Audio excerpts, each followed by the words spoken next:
My name is Ellen Ramirez. I am 32 years old, and my future mother-in-law brought the physical evidence of my stolen life savings to my wedding ceremony as a handbag accessory. It was 3 p.m. on a Saturday upon the grand terrace of the Bellagio in Las Vegas. The dry desert heat baked the scent of imported white orchids into the air. 200 guests shifted in their gilded chairs, the silk and linen of their formal wear rustling in the quiet breeze. A string quartet played a soft classical arrangement, lulling the crowd into a comfortable, expectant silence. I stood at the end of the white silk runner. Bradley Carter, the man I was supposed to marry, extended his right hand. He wore a tailored charcoal tuxedo and a practiced camera-ready smile. He projected the polished image of a high-rolling commercial real estate broker who owned the city skyline. I did not take his hand. My heels clicked a sharp rhythm against the marble platform as I bypassed him. I stepped up to the officiant podium and wrapped my fingers around the microphone. The metal felt cool and solid against my damp palm. I pulled it from the stand. A high-pitched screech of audio feedback pierced the air, slicing through the string melody. The cellist froze with her bow hovering over the strings. The crowd flinched. "I am not here to say I do," I announced. My voice echoed off the sandstone walls, level and stripped of any bridal warmth. "I am here to execute a clawback." Bradley Curated smile fractured. The muscles along his jawline pulled tight. His eyes darted from my face to the crowd, rapidly calculating the optics of the disaster unfolding in real time. In the front row, his mother Diane sat rigid. Her knuckles glowed bone white as she clutched the handles of her Saffiano leather Prada tote bag, pulling it tight against her chest. That bag was the epicenter of the execution. Just 45 minutes earlier, hidden amidst the chaos of aerosol hairspray and chilled champagne in the bridal suite, I noticed a sliver of blue watermarked paper protruding from its interior pocket. I recognized the specific legal formatting immediately. It was a Clark County property deed, the physical, undeniable proof of my stolen future. It was the deed to the Henderson penthouse I had funded with a $250,000 cash down payment from my personal savings. But my name was nowhere on the document. Bradley's name was absent. The sole grantee listed was Jessica Carter, his younger sister. They thought I was just a naive compliance auditor. They assumed my quiet demeanor equated to ignorance. They believed they could funnel $250,000 into a criminal syndicate and mask the theft behind the pageantry of a wedding. Before I explain the intricate web of offshore accounts, forged signatures, and how I weaponized my own ceremony to drop the financial guillotine on my in-laws, welcome to the Luke Vengeance Channel. If you have ever served as the invisible safety net for a family that treated your boundaries as mere suggestions, hit subscribe. Drop your age and where you are listening from in the comments below. You are going to want to hear every detail of this ledger. To understand the trap, we must rewind the clock. The destruction of their empire did not start at the altar. It started 8 months ago over a plate of roasted lamb when the extortion first began. The dining room of the Carter family estate smelled of roasted rosemary and expensive Cabernet. It was a Sunday evening 8 months ago, and the crystal chandelier suspended above the heavy mahogany table cast a warm, deceptive glow over the gathering. I sat quietly, cutting my lamb, listening to the rhythm of a conversation that felt more like a choreographed stage play than a family dinner. Bradley swirled the dark red wine in his glass and the heavy gold watch on his wrist catching the light. He projected the polished, untouchable image of an elite commercial real estate broker. His suits were tailored, his shoes imported, and his vocabulary consisted entirely of corporate buzzwords. Yet beneath the veneer of success, a profound warning sign constantly flickered. He spent an inordinate amount of time complaining about the Internal Revenue Service. He referred to federal tax regulations as bureaucratic leeches draining the lifeblood from true visionaries. As a corporate compliance auditor for the largest hospitality group in Nevada, my entire career revolved around enforcing those exact regulations. I spent my days tracking missing funds, identifying anomalies in multi-million-dollar ledgers, and building financial fortresses to protect corporate assets. I knew that honest men rarely dedicate their free time to cursing federal compliance laws. I noted his complaints, filed them away in the back of my mind, and continued eating. Then the conversation shifted, moving swiftly from tax grievances to real estate acquisitions. Bradley leaned forward, placing his elbows on the polished wood surface. He painted a vivid picture of a luxury penthouse located in Henderson. He described floor-to-ceiling windows overlooking the valley, custom marble countertops, and private elevator access. The asking price was $1.2 million. It is an off-market pocket listing. Bradley explained, his voice dropping into a conspiratorial whisper. The seller is a private developer liquidating assets quietly. We bypass the bidding wars, we bypass the bloated agency fees. But the seller requires a fast, unencumbered cash down payment to secure the contract before it hits the public multiple listing service. $250,000, liquid by Tuesday. I set my fork down. The ceramic clink sounded sharp in the quiet room. $250,000 was not casual liquidity. It was the exact sum of my personal stock portfolio. An accumulation of grueling 70-hour work weeks, skipped vacations, and relentless financial discipline. My capital is currently restricted in a commercial development project out of state. Bradley continued smoothly, not missing a beat. If we use traditional bank financing for the down payment, the underwriting process will take 45 days. The seller will walk. We will lose the property. That was when Diane made her move. My future mother-in-law sat at the head of the table. She possessed a terrifying refined elegance, wearing cashmere sweaters and speaking in a tone that sounded like velvet, but cut like glass. She reached across the corner of the table and placed her manicured hand over mine. Her fingers felt cold. Ellen, darling, Diane purred. She tilted her head, utilizing a maternal gaze designed to extract compliance.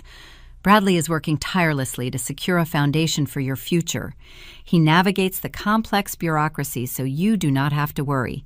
Liquidating your portfolio now is not an expense. It is an investment in your shared legacy. You are becoming a Carter. We protect our own. The pressure in the room tightened. The extortion was wrapped in the language of familial loyalty. If I declined, I would be positioned as the unsupportive, paranoid girlfriend hindering our mutual success. I looked at Bradley. He offered a hopeful, boyish smile, masking the transaction behind the promise of a shared home. I took a slow breath. I agreed to provide the funds. However, they failed to recognize that a compliance auditor does not simply wire $250,000 based on a dinner table promise. The following morning, I sat in my sterile corporate office overlooking the Las Vegas Strip. I pulled up my investment portal and initiated the liquidation of my portfolio. But I did not route the cash directly to the generic escrow company Bradley hastily texted me. I utilized a specialized, high-tier commercial escrow service I frequently employed for hotel acquisitions. This specific institutional platform required layers of identity verification and featured a very specific, non-negotiable mechanism, a strict 180-day fraud clawback clause. It was an institutional safeguard designed to protect corporate entities from shell company scams. If any fraudulent activity, misrepresentation, or unauthorized transfer occurred within 6 months of the deposit, the issuing party could unilaterally trigger a hard reversal.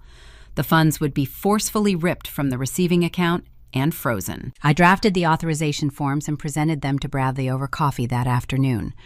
I framed the specialized service as a rigid requirement mandated by my brokerage firm for moving large sums of liquid capital. Bradley barely glanced at the fine print. He was so blinded by the sudden influx of cash that he scrolled straight to the bottom of the digital document and scrawled his electronic signature. He thought I was just performing tedious, boring corporate paperwork. He possessed no idea he had just signed the perimeter fence of his own prison. The wire cleared on a Tuesday.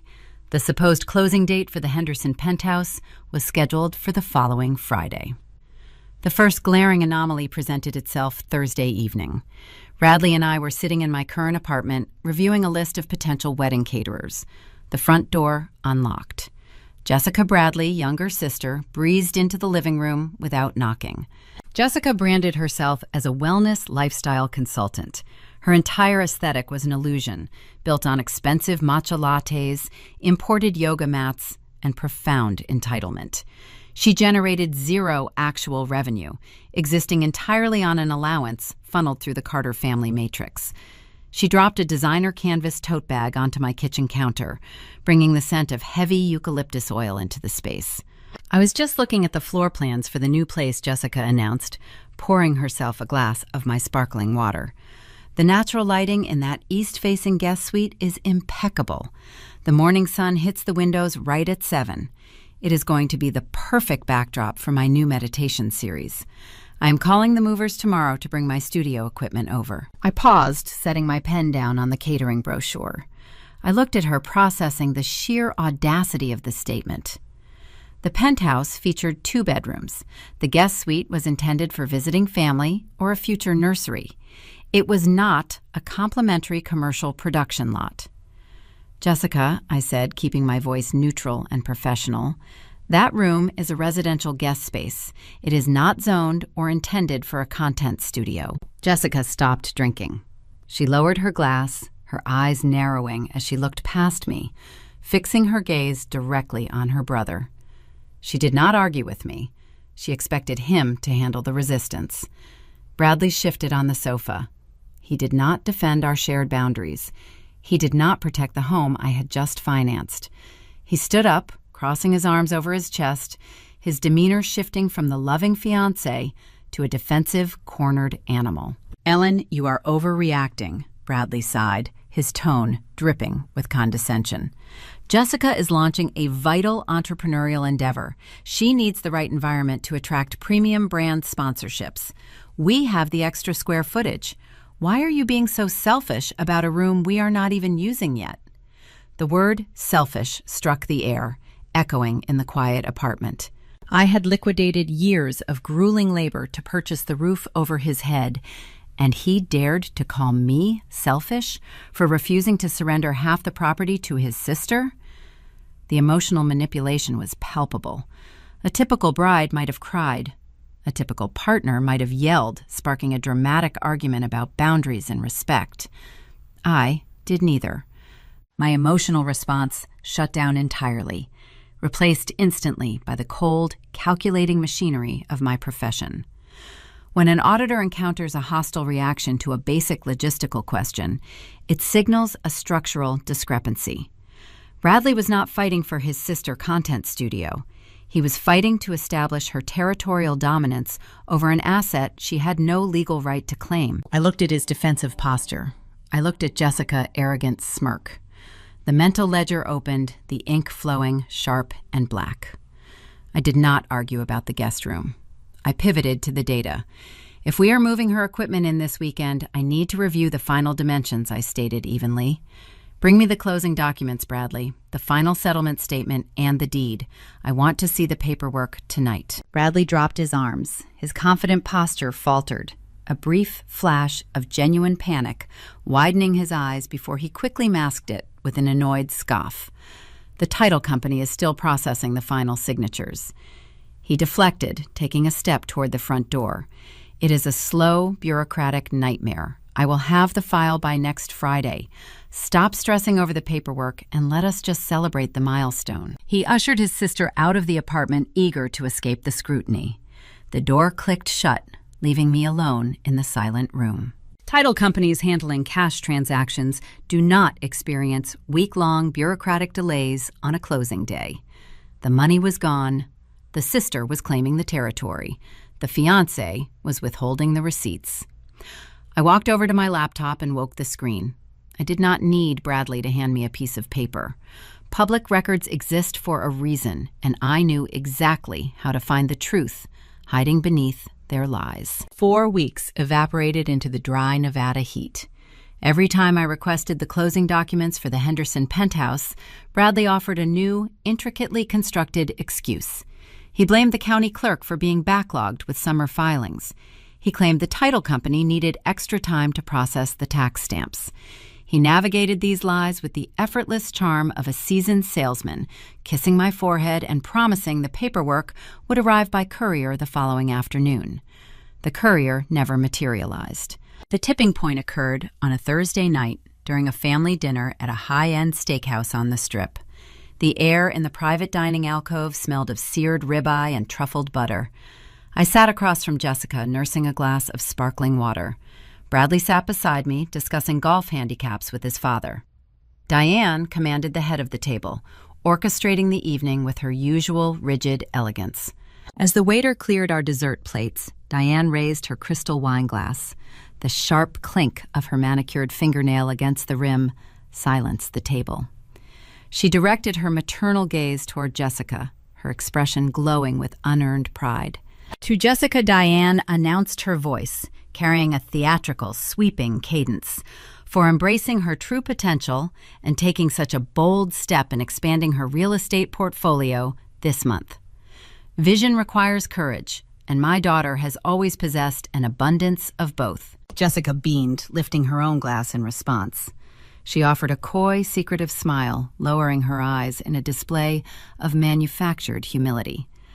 Bradley raised his bourbon, his posture relaxed, his face betraying a subtle smirk of complicity. I did not raise my glass. I sat perfectly still. The ambient noise of the restaurant seemed to fade into a dull, rushing static. Expanding her real estate portfolio, Jessica generated no income. Her wellness brand consisted of a dozen unsold yoga mats and a stagnant social media page. She did not possess the credit score to finance a used sedan, let alone acquire real estate. Yet her mother was openly toasting her recent property acquisition just weeks after I had wired $250,000 for a penthouse that suddenly featured a mandatory content studio for the golden child. The puzzle pieces shifted, grinding together to form a horrifying silhouette. I smiled politely. I clapped my hands twice, offering the bare minimum of social compliance. I survived the remainder of the dinner by retreating into the detached, observant shell I utilized during corporate negotiations. When Bradley drove us home, he hummed along to the radio, entirely unaware that the woman sitting in the passenger seat was no longer his future wife. She was an investigator, opening a new case file. The next morning, I did not drive to my office. I pulled my sedan into the shaded corner of a quiet coffee shop parking lot. The Las Vegas sun glared off the windshield, baking the interior of the car. I left the engine running, allowing the air conditioning to combat the rising temperature. I unzipped my leather briefcase and pulled out my laptop, resting it against the steering wheel.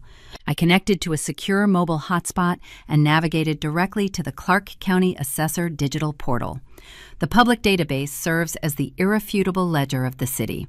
It strips away the marketing pitches, the familial gaslighting, and the empty promises, leaving only the hard, documented truth. I typed the parcel number of the Henderson penthouse into the search bar. My fingers felt stiff, hovering over the trackpad as the loading icon spun in a continuous loop. The screen refreshed. A block of standardized municipal text populated the display. I scrolled down to the ownership history. The transaction had officially closed 19 days prior. The status was marked as finalized. I moved my eyes to the grantee column, searching for my name. Ellen Ramirez was nowhere on the screen. I searched for Bradley Carter. His name was equally absent. The sole registered owner of the $1.2 million property was a corporate entity listed as Carter Holdings, LLC. My $250,000 down payment was gone. The realization struck me with the devastating force of a physical impact. The breath vanished from my lungs. My chest constricted, a sharp, suffocating pressure wrapping around my ribs. I pushed the laptop onto the passenger seat and gripped the leather steering wheel. My knuckles turned white under the strain. For 10 agonizing minutes, the carefully constructed armor of the corporate auditor crumbled. I broke down. Hot, stinging tears spilled over my eyelashes, burning a path down my cheeks and dropping onto the collar of my silk blouse. I wept for the future I thought I was building. I mourned the wedding dress hanging in my closet, the invitations resting on my dining table, and the man I truly believed loved me. I had handed Bradley my trust, my vulnerability, and the financial bedrock of my adult life, only to discover I was nothing more than a funding source for his family shell game. The betrayal tasted like ash in the back of my throat. I leaned my forehead against the steering wheel, my shoulders shaking with the raw, unfiltered grief of total deception. The Carters had orchestrated a flawless extraction. They used maternal guilt and the promise of a shared legacy to strip me of my liquidity, funneling my capital into a corporate vehicle controlled by a woman who openly mocked my career. As the tears slowed, a distinct, familiar voice echoed in the quiet space of my memory. It was the voice of Marcus, my senior auditing mentor, a man who had spent 3 decades dismantling corporate embezzlement rings. I pictured him standing in a glass-walled conference room, tapping a dry erase marker against a whiteboard filled with chaotic financial diagrams. Never confront a thief when you can just freeze their accounts. Marcus had instructed his tone carrying the weight of unyielding experience. Emotion is the enemy of the audit, Ellen. When they steal from you, they expect you to scream. They prepare for the argument. They build defenses against your anger. If you confront them, they will hide the ledger. You must become a ghost. You observe, you document, and you cut the oxygen to the fire before they even smell the smoke. I lifted my head from the steering wheel. I reached into the center console, pulled out a tissue, and wiped the dampness from my face. I drew a long, deliberate breath, holding the dry, conditioned air in my lungs for 3 seconds before exhaling. The grief evaporated. The suffocating weight of the betrayal dissolved, replaced instantly by the cold, sterile focus of my profession. The woman who wept over a ruined wedding ceased to exist. I was an auditor, and someone had just corrupted my ledger. I pulled the laptop back onto my lap. I stared at the words Carter Holdings, LLC on the screen. The initial shock had passed, allowing my analytical training to identify the glaring discrepancy hiding within the transaction.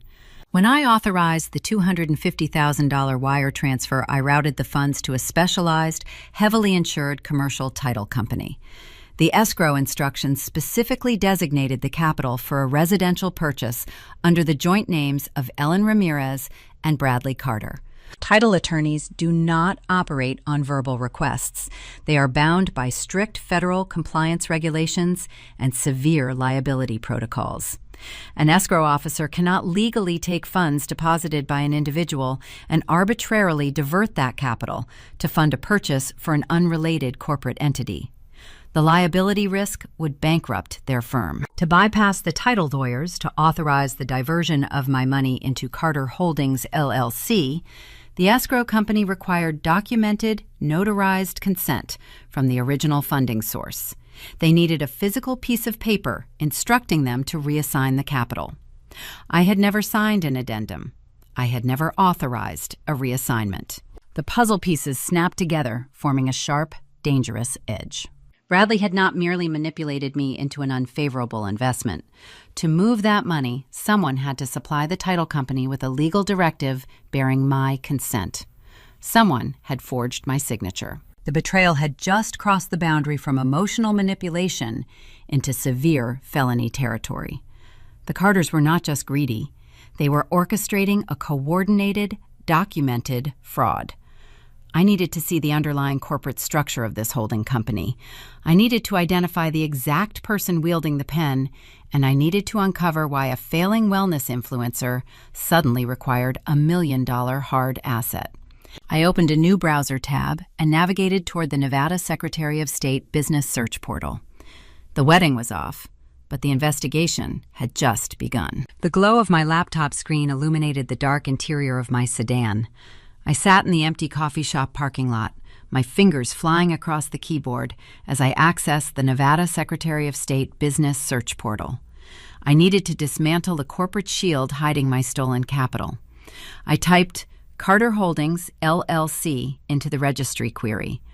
The system processed the request, retrieving the digitized articles of organization filed just 3 weeks prior. I scanned the foundational document. I anticipated seeing Bradley's name listed as the primary registered agent. He was the commercial real estate broker. He possessed the industry knowledge to navigate the acquisition. But Bradley's name was absent. The corporate charter designated a single managing member, wielding unilateral control over the entity, Jessica Carter. The failing wellness lifestyle consultant, a woman who considered updating her social media status a grueling day of labor, was officially the chief executive of a holding company possessing a $1.2 million luxury penthouse. The absurdity of the legal structure confirmed my darkest suspicions. Jessica was not an entrepreneur building an empire. She was a shell company mule, a convenient, clean name used to hold an asset while Bradley operated from the shadows. But the managing member was merely the destination of the theft. I needed to understand the mechanics of the transfer. I needed the smoking gun. I utilized my professional credentials to access a premium subscription-based public records database used primarily by title insurers and forensic accountants. I ran a deep search on the Henderson parcel number, requesting the complete chain of title documents filed with the county clerk. I bypassed the standard warranty deed and plunged into the supplementary addendums. There, buried on the 5th page of a digitized PDF, I found the missing link. It was labeled a gift letter. In commercial real estate, a gift letter is a formal, legally binding declaration utilized when a third party provides capital for a purchase. It explicitly states that the funds are a gift, requiring no repayment, and transfers all legal claim of the money to the grantee.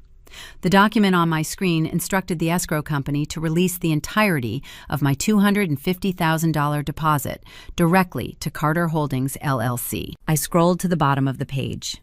The breath caught in my throat. Resting on the signature line was my name, Ellen Ramirez. I leaned closer to the monitor, analyzing the digital ink.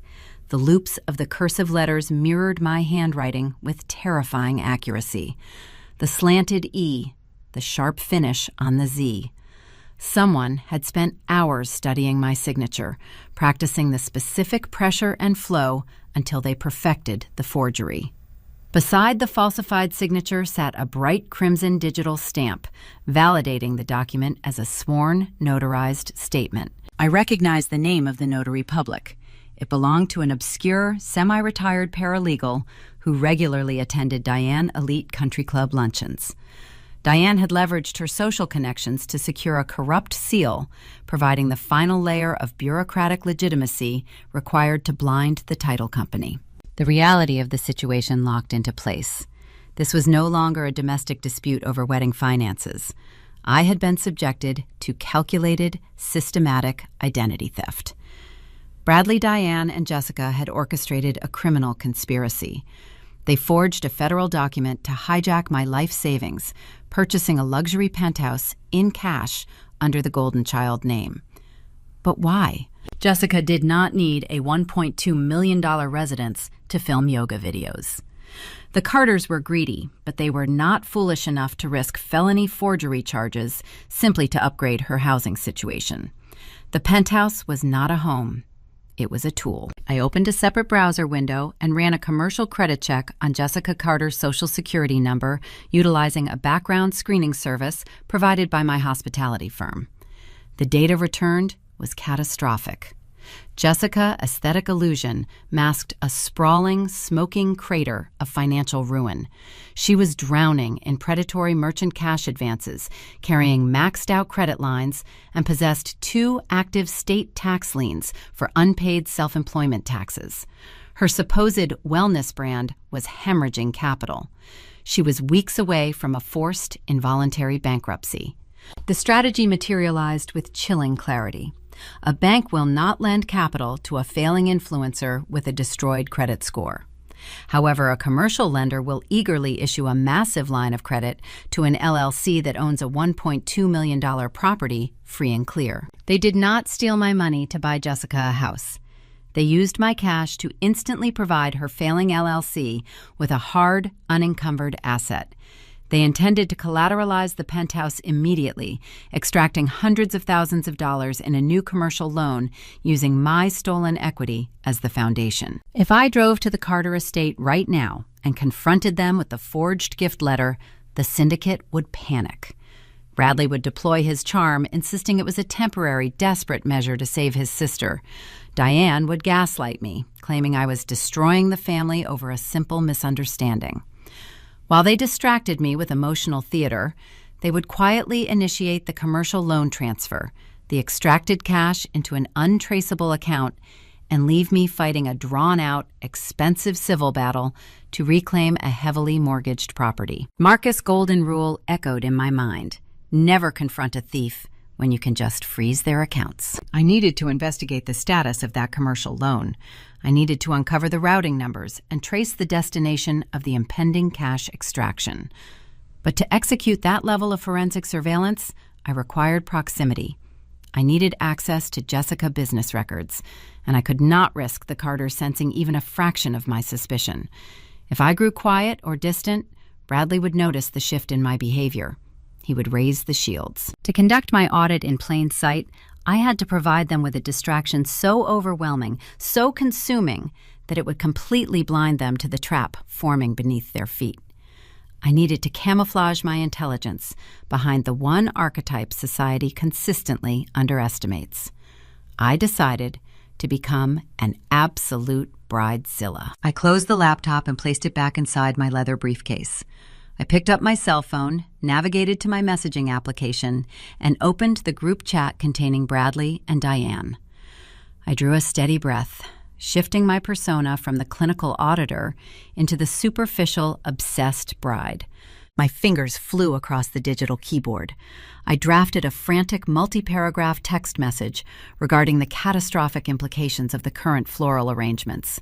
I claimed the shade of the imported hydrangeas clashed aggressively with the ivory table linens. I demanded an immediate emergency meeting with the venue coordinator. I followed that message with a second equally panicked text to Bradley, threatening to cancel the entire catering contract if the chef did not guarantee the appetizers were sourced from a specific, obscure organic farm in California. I hit send. Within 3 minutes, my phone vibrated. Bradley replied with a soothing, patronizing message promising he would handle the florist. Diane responded shortly after, assuring me that the catering details would be resolved. The red herring was deployed.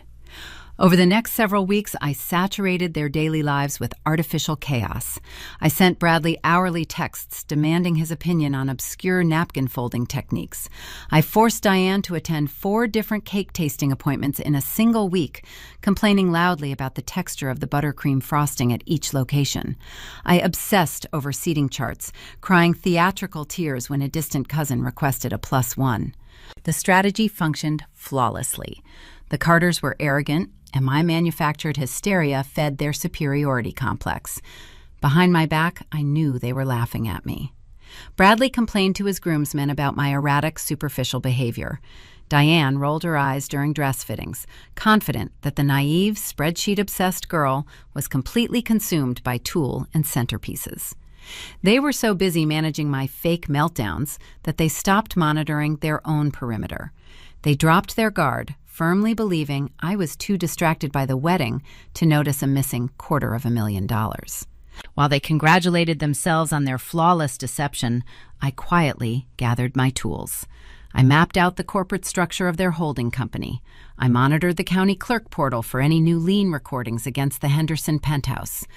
I was waiting for the moment Jessica initiated the commercial loan, preparing to strike the instant the capital hit her accounts.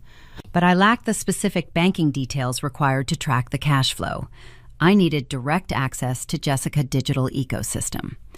The opportunity to breach her security arrived far sooner than I anticipated, wrapped in an event designed to publicly humiliate me. The Carters thought they were staging a victory lap. They had no idea they were handing me the keys to the vault. The air inside the Summerlin Country Club felt heavy with the scent of imported lilies and stale champagne. 4 months prior to the wedding, Diane orchestrated a bridal shower in the private garden room. The venue boasted panoramic views of the manicured golf course, featuring vaulted ceilings and crystal fixtures. I walked through the double oak doors wearing a pastel silk dress, performing the role of the excited, overwhelmed bride. However, the scene awaiting me bore zero resemblance to a marital celebration. It looked like a low-rent commercial trade show. Jessica had commandeered the primary focal point of the room. She repositioned the gift table into a shadowy corner, replacing it with 3 towering promotional banners displaying her heavily filtered face. Neatly arranged rows of green supplement powders, essential oil rollers, and branded water bottles dominated the central space. My future sister-in-law was utilizing my bridal shower as a captive audience launch party for her stagnant wellness brand. I scanned the room, locating my invited guests. 6 of my colleagues from the corporate compliance division sat clumped together at a circular table. These were senior analysts and risk managers, women who routinely audited vast hospitality budgets. Jessica hovered over them, wearing a tight linen suit, relentlessly pitching her detox program.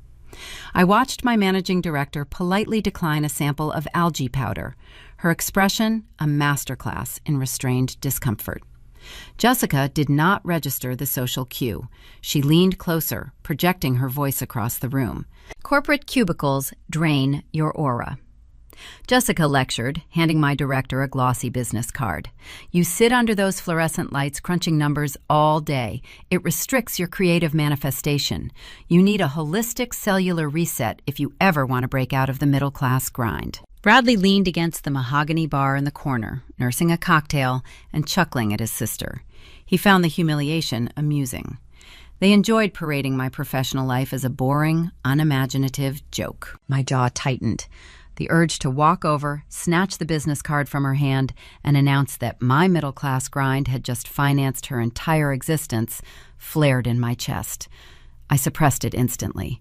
I forced the muscles in my face to relax, transforming my expression into a mask of bubbly, superficial delight.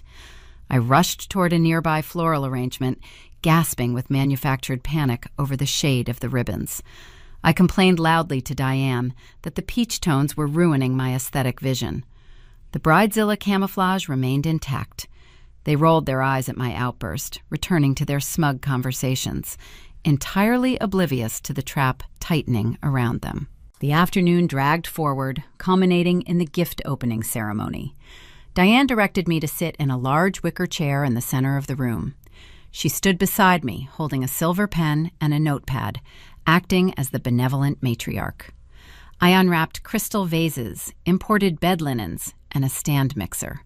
I offered high-pitched, theatrical gasps of gratitude for every item. Then Diane raised her hand, signaling the room for quiet. She picked up a flat, rectangular package wrapped in cheap, flimsy paper. She held it out to me, ensuring every guest was watching. "Ellen, darling Diane," announced her velvet tone dripping with condescension.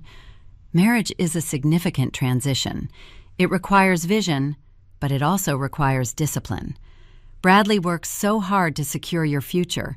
I know you struggle to grasp the complexities of real estate and high-level finance, so I found a tool to help you contribute to the household." I peeled back the thin paper. Resting on my lap was a spiral-bound plastic budgeting planner. A neon pink clearance sticker remained stuck to the back cover, displaying a price of $5.99. A heavy, awkward silence descended over the garden room. My colleagues stared at Diane in stunned disbelief. They knew my salary. They knew I managed financial portfolios larger than the net worth of everyone in the Carter family combined. Diane was publicly treating me like an incompetent child, handing me a clearance bin ledger while standing on a foundation built entirely from my stolen capital. The dramatic irony tasted sweeter than the expensive champagne in my glass. Diane believed she was delivering a crushing social blow, establishing her dominance. She did not know I had spent the last month tracing the forged gift letter bearing my name. She had no idea she was handing a ledger to the auditor preparing to bankrupt her bloodline. I looked up from the plastic planner. I beamed, offering Diane a bright, vacant smile. "Thank you so much, Diane," I gushed, clutching the cheap notebook to my chest. "This is exactly what I needed. I will start tracking our pennies tonight." Diane smirked, satisfied with her public victory. The guests returned to their conversations, eager to escape the uncomfortable tension. The formal portion of the event concluded, creating the perfect chaotic environment for a covert operation. I stood up and navigated through the crowd, heading directly toward Jessica's promotional table. She was reorganizing a pyramid of essential oil bottles, looking annoyed that her sales figures for the afternoon remained stagnant. I approached her, holding my crystal flute, projecting the aura of a supportive, eager relative. "Jessica," I said, keeping my tone light and enthusiastic, "I was listening to your pitch earlier. The Cellular Reset program sounds fascinating. Wedding planning has me feeling so drained. I want to buy the premium tier package right now." Jessica paused. Her inherent disdain for me battled against her desperate need for liquid cash. Greed won. Her haughty expression morphed into a predatory smile. She reached under the tablecloth and retrieved a sleek silver tablet equipped with a magnetic card reader. "The premium package is $300, Jessica stated, tapping the side button to wake the screen. "It is an investment in your authentic self." I retrieved my wallet from my clutch, pulling out a credit card. As she held the device, I shifted my weight, taking a subtle half-step to my right. I positioned myself just behind her shoulder. The glare of the afternoon sun bouncing off the glass screen provided a perfect reflective mirror. She did not use biometric security. She relied on a manual numeric passcode. I watched the movement of her fingertips tapping the glass surface. 2, 8, 4, 6, 9, 1. I memorized the sequence instantly, filing the 6 digits into my short-term memory. Before she could open the point-of-sale application, a loud voice echoed from the patio doors. Diane stood near the terrace waving frantically. Jessica Diane called out, "Come here immediately. The club president-wife wants to take a group photo for the summer newsletter." Jessica's head snapped up. Social climbing always superseded business transactions in the Carter ecosystem. She looked at the tablet, looked at my credit card, and made a swift calculation. "Just a second, Ellen," she instructed, dropping the locked device onto the promotional table. "Do not touch the merchandise. I will ring you up when I get back." She spun on her heel and jogged toward the patio, eager to insert her face into a high society publication. I stood alone near the corner wall. The garden room buzzed with 50 talking guests. The bartender was shaking a cocktail. Bradley was laughing with an uncle across the room. No one was looking at the boring bride standing near the dietary supplements. My heart maintained a steady, even rhythm. The actuarial calm took full control. I reached out and picked up the silver tablet. The screen illuminated, displaying the numerical keypad. My fingers flew across the glass. 2, 8, 4, 6, 9, 1. The device unlocked. The home screen appeared. I had a maximum of 60 seconds before Jessica finished her photo opportunity and returned to the table. I bypassed her social media applications and navigated straight to the merchant banking icon. The application required a secondary login, but Jessica possessed the careless digital hygiene of an amateur. She had enabled the autofill password feature. I tapped the prompt, and the dashboard materialized. I was searching for the commercial loan status. I needed to know if the bank had finalized the extraction against the Henderson penthouse. I opened the Linked Accounts tab. The ledger loaded, displaying a staggering balance. The commercial lender had approved the collateral. The funds had cleared 3 days ago. $400,000 sat in Carter Holdings, LLC. They had successfully leveraged my stolen down payment to extract a fortune. But a static balance tells an incomplete story. I needed to see the transaction history. I tapped the outbound transfer log, scrolling rapidly through the recent activity. The cash from the property loan was not resting in the domestic account. It was not being utilized to pay off Jessica looming tax liens or satisfy her merchant cash advances. The money was moving. I stared at a series of outgoing wire transfers initiated over the past 48 hours. Bradley was siphoning the capital out of the LLC in rapid, systematic chunks. $50,000, $75,000, $100,000. He was bleeding the account dry. I clicked on the destination details for the largest outbound wire. A block of routing information filled the screen. The receiving bank was not located in Nevada. It was not located within the United States. The digital breadcrumbs led to a holding entity registered in the British Virgin Islands. The air in my lungs turned to ice. The scope of their operation expanded instantly. This was no longer a simple real estate fraud or a domestic embezzlement scheme. Bradley was utilizing his sister shell company to actively launder money across international borders.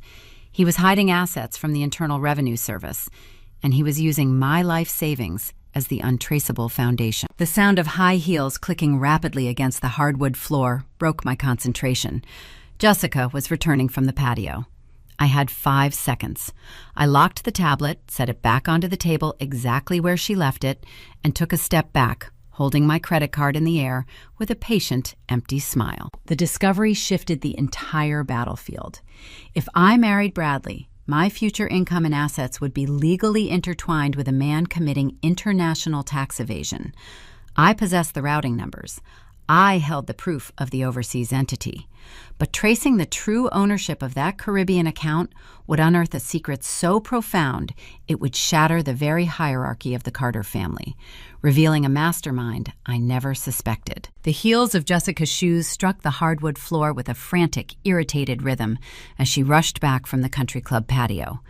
I stood near the promotional table holding my credit card, maintaining the vacant, eager smile of an easy mark. I had less than 3 seconds to ensure my physical posture betrayed none of the catastrophic data I had just consumed. Sorry about that, Jessica sighed, rolling her eyes as she picked up the silver tablet. The photographer insisted on adjusting the lighting. These society luncheons are exhausting. Let us get your package processed. She tapped the screen, unaware that the digital vault she held had just been cracked. I handed her my credit card. The machine beeped, finalizing the $300 transaction. I considered it an incredibly cheap admission fee to acquire the financial blueprints of an international laundering operation. I took the branded tote bag containing the useless supplements, thanked her profusely, and spent the remainder of the afternoon sipping mimosas while listening to Diane brag about her upcoming vacation to the Amalfi Coast. The performance required absolute emotional control. I smiled at the women who forged my signature, laughed at jokes delivered by the man funneling my future into the Caribbean, and clutched the $5 clearance planner they gifted me to track my pennies. The bridal shower concluded just after 4. Bradley drove us back to my apartment, whistling along to the radio, completely convinced the day was a triumphant success. He kissed my cheek, complained about a sudden migraine, and retreated to the bedroom to nap. I waited until I heard the slow, even cadence of his breathing before I moved. I slipped into my home office, locking the door behind me with a soft, metallic click. The room was dark, illuminated only by the sterile blue glow of my dual monitors. I pulled my cell phone from my pocket. During those stolen 60 seconds with Jessica tablet, I had managed to capture 4 high-resolution photographs of the merchant dashboard. The digital evidence burned like a live coal in the palm of my hand. I connected the phone to my secure terminal and transferred the images to an encrypted external flash drive. I opened the files on the large screen, isolating the most critical piece of data, the routing and transit numbers for the receiving bank in the British Virgin Islands. The scope of the crime demanded an escalation in my response. I was a corporate compliance auditor. My daily responsibilities involved ensuring hospitality conglomerates adhered to federal financial regulations. I possessed the training, the database access, and the professional paranoia required to dismantle a shell company. But the Carter family syndicate had just crossed a boundary that transcended civil litigation. Wire fraud, identity theft, international tax evasion. If I married Bradley Carter, Nevada community property laws would legally intertwine my pristine financial record with his toxic criminal ledger. The Internal Revenue Service does not recognize emotional betrayal as a defense. When the federal auditors inevitably uncovered the offshore accounts, they would trace the foundational equity back to my $250,000 down payment. I would be designated as a co-conspirator. They would freeze my retirement accounts, seize my professional licenses, and likely recommend federal indictment. Bradley was not just stealing my money. He was building a bomb and strapping it directly to my career. I needed to sever the fuse, but I also needed to ensure the blast radius consumed the people who built the device. I initiated a deep dive into the Caribbean entity. Offshore holding companies are specifically designed to obscure ownership. They utilize nominee directors and complex trust structures to shield the true beneficiaries from public scrutiny. However, Bradley was an arrogant real estate broker, not a sophisticated cartel accountant. He made a critical amateur mistake in the documentation process. When transferring funds from a domestic LLC to an international account, federal banking regulations require the sender to declare a transfer purpose code and identify the receiving beneficiary to clear anti-money laundering protocols. I zoomed in on the third photograph. It was a screenshot of the finalized wire authorization form Jessica Domestic Bank generated when Bradley pushed the capital overseas. Buried in the fine print of the beneficiary declaration, Bradley had listed the legal registered agent of the Virgin Islands Holding Company. I stared at the name on the screen. The air left my lungs. The entity was not registered to Bradley. It was not registered to Jessica. The offshore account holding the laundered money, the central vault of the entire criminal enterprise, was registered under the legal name Diane Carter. The revelation shifted the foundation of the entire narrative. The hierarchy I thought I understood shattered instantly. I had spent months assuming Bradley was the mastermind. I believed he was the arrogant broker utilizing his sister-failing wellness brand as a convenient domestic mule to hide his own illicit real estate profits. I thought Diane was merely the enabling, snooty matriarch, providing the corrupt notary stamp to protect her golden son. I was wrong. Diane was not the enabler. Diane was the kingpin. I leaned back in my ergonomic chair, the realization settling into my bones like a freezing winter draft. I ran a comprehensive background profile on Diane, utilizing an investigative software platform reserved for deep-level corporate risk assessments. I bypassed her polished country club memberships and charity board appointments, plunging directly into her historical civil litigation records and archived credit filings. The pristine, cashmere-wearing matriarch who gifted me a clearance bin budgeting planner was drowning in a catastrophic ocean of hidden debt. The data revealed a staggering history of leveraged margin calls, failed speculative investments, and brutal private settlements. She projected the aesthetic of generational wealth, but her actual liquidity was a mirage. She owed millions to private creditors and faced severe impending judgments. To maintain her facade and avoid social ruin, Diane had recruited her own children into a sophisticated extraction scheme. She weaponized Bradley real estate credentials to identify targets and execute the transfers.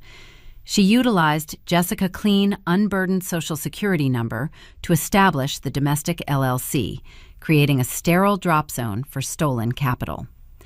And they targeted me because my quiet, disciplined lifestyle represented the perfect untapped reservoir of unencumbered cash.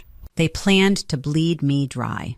Diane would use my money to secure the commercial loan against the penthouse, instantly wiring the extracted cash to her hidden offshore fortress to satisfy her angry creditors. Once the domestic accounts were empty, they would allow Jessica LLC to collapse into default. The bank would foreclose on the Henderson penthouse. Jessica would declare bankruptcy, wiping away the domestic liability, while Diane sat safely overseas, insulated from the fallout. I would be left holding a forged gift letter, stripped of my savings, and legally chained to a family of felons. The sheer sociopathy of the design was breathtaking. A mother was actively orchestrating the financial ruin of her future daughter-in-law while forcing her own children to act as the triggermen. I looked at the encrypted flash drive resting on my desk. I possessed the forged signature. I held the domestic routing numbers. I had photographic proof of the offshore wire transfers linking Jessica LLC directly to Diane Caribbean account. The ledger was fully balanced, the crimes documented. But presenting this evidence to a local police precinct would trigger a slow, agonizingly bureaucratic investigation. The Carters would hire expensive defense attorneys. They would drag the process through civil courts for years. Diane would empty the offshore accounts and scatter the funds to untraceable cryptocurrency wallets. Bradley would gaslight me, claiming I hacked their devices out of paranoid jealousy. The narrative would become a messy he said, she said dispute. I needed a predator capable of swallowing the Carter Syndicate whole. I required an entity that does not negotiate, does not care about country club status, and possesses the unilateral authority to freeze assets across international borders with a single keystroke. I reached for my keyboard. I opened a secure encrypted browser window and navigated to the official reporting portal for the Financial Crimes Enforcement Network, FinCEN. The federal agency operates as the financial intelligence unit of the United States. They track money laundering, monitor terrorist financing, and pursue tax evasion with ruthless, unyielding efficiency. I began compiling the digital dossier. I uploaded the forged gift letter, the domestic routing numbers for Carter Holdings, LLC, and the specific transaction logs detailing the wire transfers to Diane Offshore Entity. I categorized the submission under priority wire fraud and international tax evasion. I clicked submit. A sterile confirmation code populated the screen. The federal machinery was now engaged. The trap was armed. But federal investigations require time to build an airtight perimeter. They monitor the accounts tracing the flow of capital before dropping the net. My wedding was exactly 3 months away. If the Carters sensed the impending audit, they would flee. I had to keep them comfortable, arrogant, and entirely focused on the impending ceremony. I needed to construct a camouflage so dense it would blind them to the federal crosshairs painting their chests.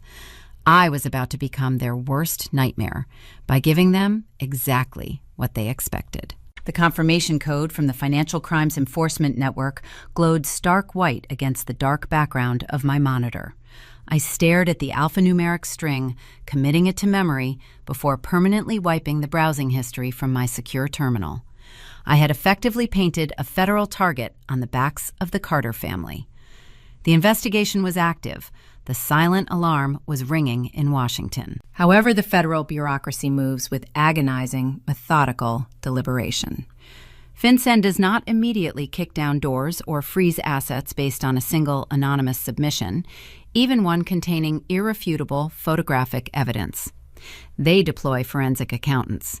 They monitor the suspected accounts, mapping the flow of illicit capital to identify every node in the laundering network before executing the final seizure. I checked the digital calendar synchronized to my phone. My wedding was exactly 90 days away. 3 months is a dangerous expanse of time when navigating a criminal syndicate. If Diane grew paranoid about her offshore transfers, or if Bradley sensed a shift in my demeanor, they possess the operational capacity to liquidate the remaining domestic accounts and vanish. The capital I had wired into escrow remained locked within Carter Holdings, LLC, currently functioning as the equity foundation for their commercial loans. I needed to ensure that money stayed exactly where it was until the fraud clawback window reached its optimal maturity. To achieve this, I had to construct a psychological fortress. I needed to convince the Carters that their deception was flawless. They had built their entire scheme on the assumption that I was a predictable, easily manipulated corporate drone desperate for their social validation. I decided to lean into that stereotype, amplifying it until the sheer volume of my manufactured superficiality blinded them to the impending audit. The next morning, the Bridezilla protocol commenced. Bradley woke up late, rubbing his temples and complaining about his lingering migraine. I greeted him in the kitchen, holding an oversized binder overflowing with fabric swatches, floral brochures, and seating charts.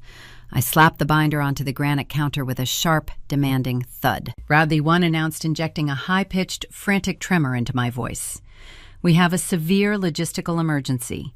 The imported silk napkins I selected for the reception tables are back-ordered.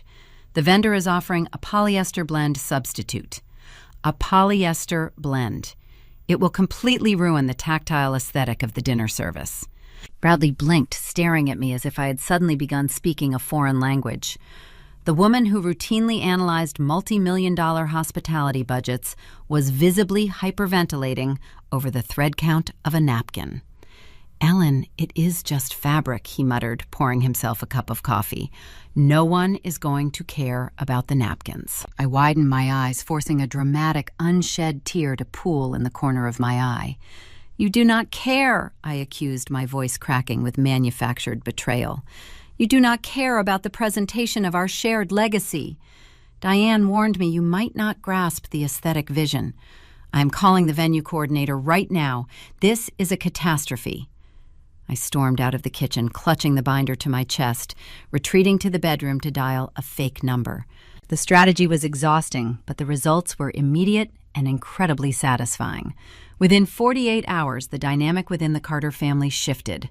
Bradley stopped questioning my quiet moments, attributing my silence to wedding planning stress rather than forensic investigation. Diane eagerly accepted my frantic phone calls, relishing the opportunity to assert her dominance over my aesthetic choices.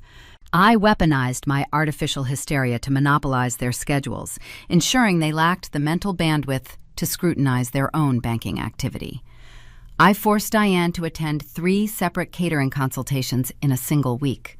I dragged her across Las Vegas to taste obscure appetizers, complaining loudly about the sodium content of a smoked salmon tartlet, while she rolled her eyes and checked her designer watch. I dragged Jessica to multiple bridesmaid dress fittings, intentionally selecting a hideously unflattering shade of chartreuse that clashed violently with her spray tan. When Jessica protested, I burst into theatrical tears, claiming she was trying to ruin my vision. Diane inevitably sided with me, desperate to keep the peace and ensure the compliant, wealthy bride made it down the aisle. I became the punchline to their private jokes. They thought I was pathetic. They felt superior. Their arrogance swelled, creating a dense, impenetrable fog that masked the silent approach of the federal regulators. While they focused on managing my tantrums, I continued my covert surveillance. I utilized my professional access to monitor the public county clerk registries, checking for any new liens or default notices attached to the Henderson penthouse. I needed to verify that the commercial loan they extracted using my stolen down payment remained active. The property status showed 0 new filings. The debt was sitting quietly, gathering interest, tethered securely to Jessica LLC. As the weeks ticked by, however, subtle cracks began to form in the pristine Carter facade. The first sign of structural failure emerged 6 weeks before the wedding. Bradley and I were attending a charity gala hosted by one of his prominent real estate clients. The ballroom was packed with Las Vegas elites. Bradley wore a rented tuxedo, attempting to network with a group of regional developers near the open bar. I stood a few feet away, nursing a club soda, playing the role of the quiet, supportive fiancé. When the bartender handed Bradley a premium scotch, he confidently slapped a black corporate credit card onto the marble counter. The bartender swiped the card. The terminal beeped a sharp negative tone. The bartender frowned, attempting the transaction a second time. The result was identical. "I am sorry, sir," the bartender murmured discreetly, sliding the card back across the counter. "The terminal is declining the authorization. Do you have another form of payment?" Bradley's face flushed a deep, embarrassed crimson. He snatched the card, muttered a quick excuse about a fraud alert hold, and hastily paid with cash pulled from his money clip. He avoided the developers for the rest of the evening, his confident swagger replaced by a tense, vibrating anxiety. The declined transaction was not a random glitch. Commercial credit cards linked to high-yield LLCs do not arbitrarily decline $30 bar tabs unless the issuing bank detects severe irregularities or receives a federal freeze order. The FinCEN snare was tightening. The federal auditors were mapping the accounts, placing silent temporary holds on the domestic liquidity to analyze the flow of capital toward Diane offshore fortress. The Carters were beginning to feel the restriction, but their hubris prevented them from recognizing the source of the pressure. A week later, the financial strangulation escalated, reaching Diane. I was sitting in Diane's sprawling Summerlin living room, enduring a grueling 2-hour debate over the specific font style for the place cards. Diane was unusually distracted. She kept checking her cell phone, her perfectly manicured fingernails tapping aggressively against the glass screen. "Is something wrong with the calligraphy proofs?" I asked innocently, holding up a sample card. Diane sighed, a sharp sound of genuine frustration escaping her throat. "It is nothing, Ellen. Just an irritating administrative delay with my private wealth manager." An international wire transfer I initiated last week is stalled in a compliance queue. The banking regulations these days are simply draconian. It is impossible to move capital efficiently. I offered a sympathetic nod, hiding the cold, triumphant smile threatening to break across my face. The international wire transfer was not stalled by a random regulation. It was frozen by the federal government. FinCEN had identified the British Virgin Islands Holding Company. They were actively blocking the extraction of funds, trapping the stolen capital inside the domestic accounts. Diane was cut off from her offshore lifeline. The syndicate was bleeding cash, unable to access the laundered money required to satisfy her hidden domestic creditors. The panic was slowly saturating their daily lives. As the wedding day rapidly approached, the artificial pressure I created collided violently with the very real financial crisis enveloping the family. Bradley stopped sleeping. He lost weight, his temper frayed, snapping at waiters and valets. Diane's elegant posture grew rigid, her eyes constantly darting toward her ringing phone. Jessica complained incessantly about her credit limits being inexplicably reduced. They were trapped in a burning building, desperately trying to ignore the smoke while arguing over the color of the drapes. The breaking point arrived the evening before the wedding. The rehearsal dinner was scheduled to take place in a private dining room at a high-end casino resort. I knew the event would serve as the ultimate stress test. The Carters were insolvent, desperate, and standing on the precipice of public ruin. The pressure was about to force Bradley to abandon his carefully curated image and expose the raw, terrified criminal hiding beneath the tailored suit. I was ready to watch him break. Waiting for a federal agency to dismantle a criminal enterprise requires a grueling, agonizing level of patience. The Financial Crimes Enforcement Network does not operate with loud sirens or sudden raids. They function as a silent, creeping frost. They issue classified subpoenas to banking institutions, imposing gag orders on branch managers. They trace the flow of illicit capital, mapping the network of shell companies and offshore drops. Until the final net drops, the targets remain unaware they are breathing poisoned air. With 60 days left until the wedding, I had to ensure the Carter family stayed put. If Diane or Bradley sensed the invisible snare tightening around their accounts, they possessed enough residual cunning to liquidate whatever domestic cash remained and flee the jurisdiction. I had to keep them comfortable, arrogant, and entirely preoccupied. I leaned into my camouflage, amplifying my manufactured persona into a cartoonish spectacle of bridal entitlement. I understood the psychology of my targets. Bradley was not born a mastermind. He was a fiercely insecure mid-tier real estate broker who craved the validation of the Las Vegas elite. Diane had spent decades molding him, injecting her own toxic ambitions into his veins, teaching him that ethics were merely hurdles for the unimaginative. Because he viewed himself as an apex predator, he naturally assumed a compliance auditor was a docile, unimaginative herbivore. I fed his superiority complex a daily diet of trivial hysteria. The charade escalated during a mandatory cake tasting appointment in Summerlin. I insisted Diane and Jessica accompany me to an exclusive high-end bakery. The boutique smelled of spun sugar, Madagascar vanilla, and expensive espresso. We sat in a plush velvet booth while a pastry chef presented an array of miniature fondant samples. I tasted a sliver of lemon sponge and immediately dropped my fork. I pressed my hands to my face, forcing a dramatic, trembling gasp. "This lemon is sourced from Florida," I accused, staring at the bewildered pastry chef. "I specifically mandated Meyer lemons from the Amalfi Coast. The citrus profile is entirely wrong. It clashes with the botanical theme of the reception." Diane let out a harsh, exhausted sigh. She rubbed her temples, the heavy diamond rings on her fingers catching the recessed lighting. "Ellen," she murmured, her velvet tone wearing thin, "it is a dessert. Your guests will have consumed 3 cocktails by the time it is served. No one will notice the geographic origin of the citrus." I widened my eyes, letting a single, calculated tear spill over my lashes. "You promised to support my vision, Diane. If we compromise on the cake, the entire aesthetic foundation crumbles. We need the imported ingredients. We need a 6-tier custom sugar sculpture." The baker cleared his throat, sensing an opportunity for an upsell. A custom imported sculpture requires an immediate retainer, he stated, tapping his digital point-of-sale terminal. $10,000 today to secure the international shipping. Diane wanted to end the torture.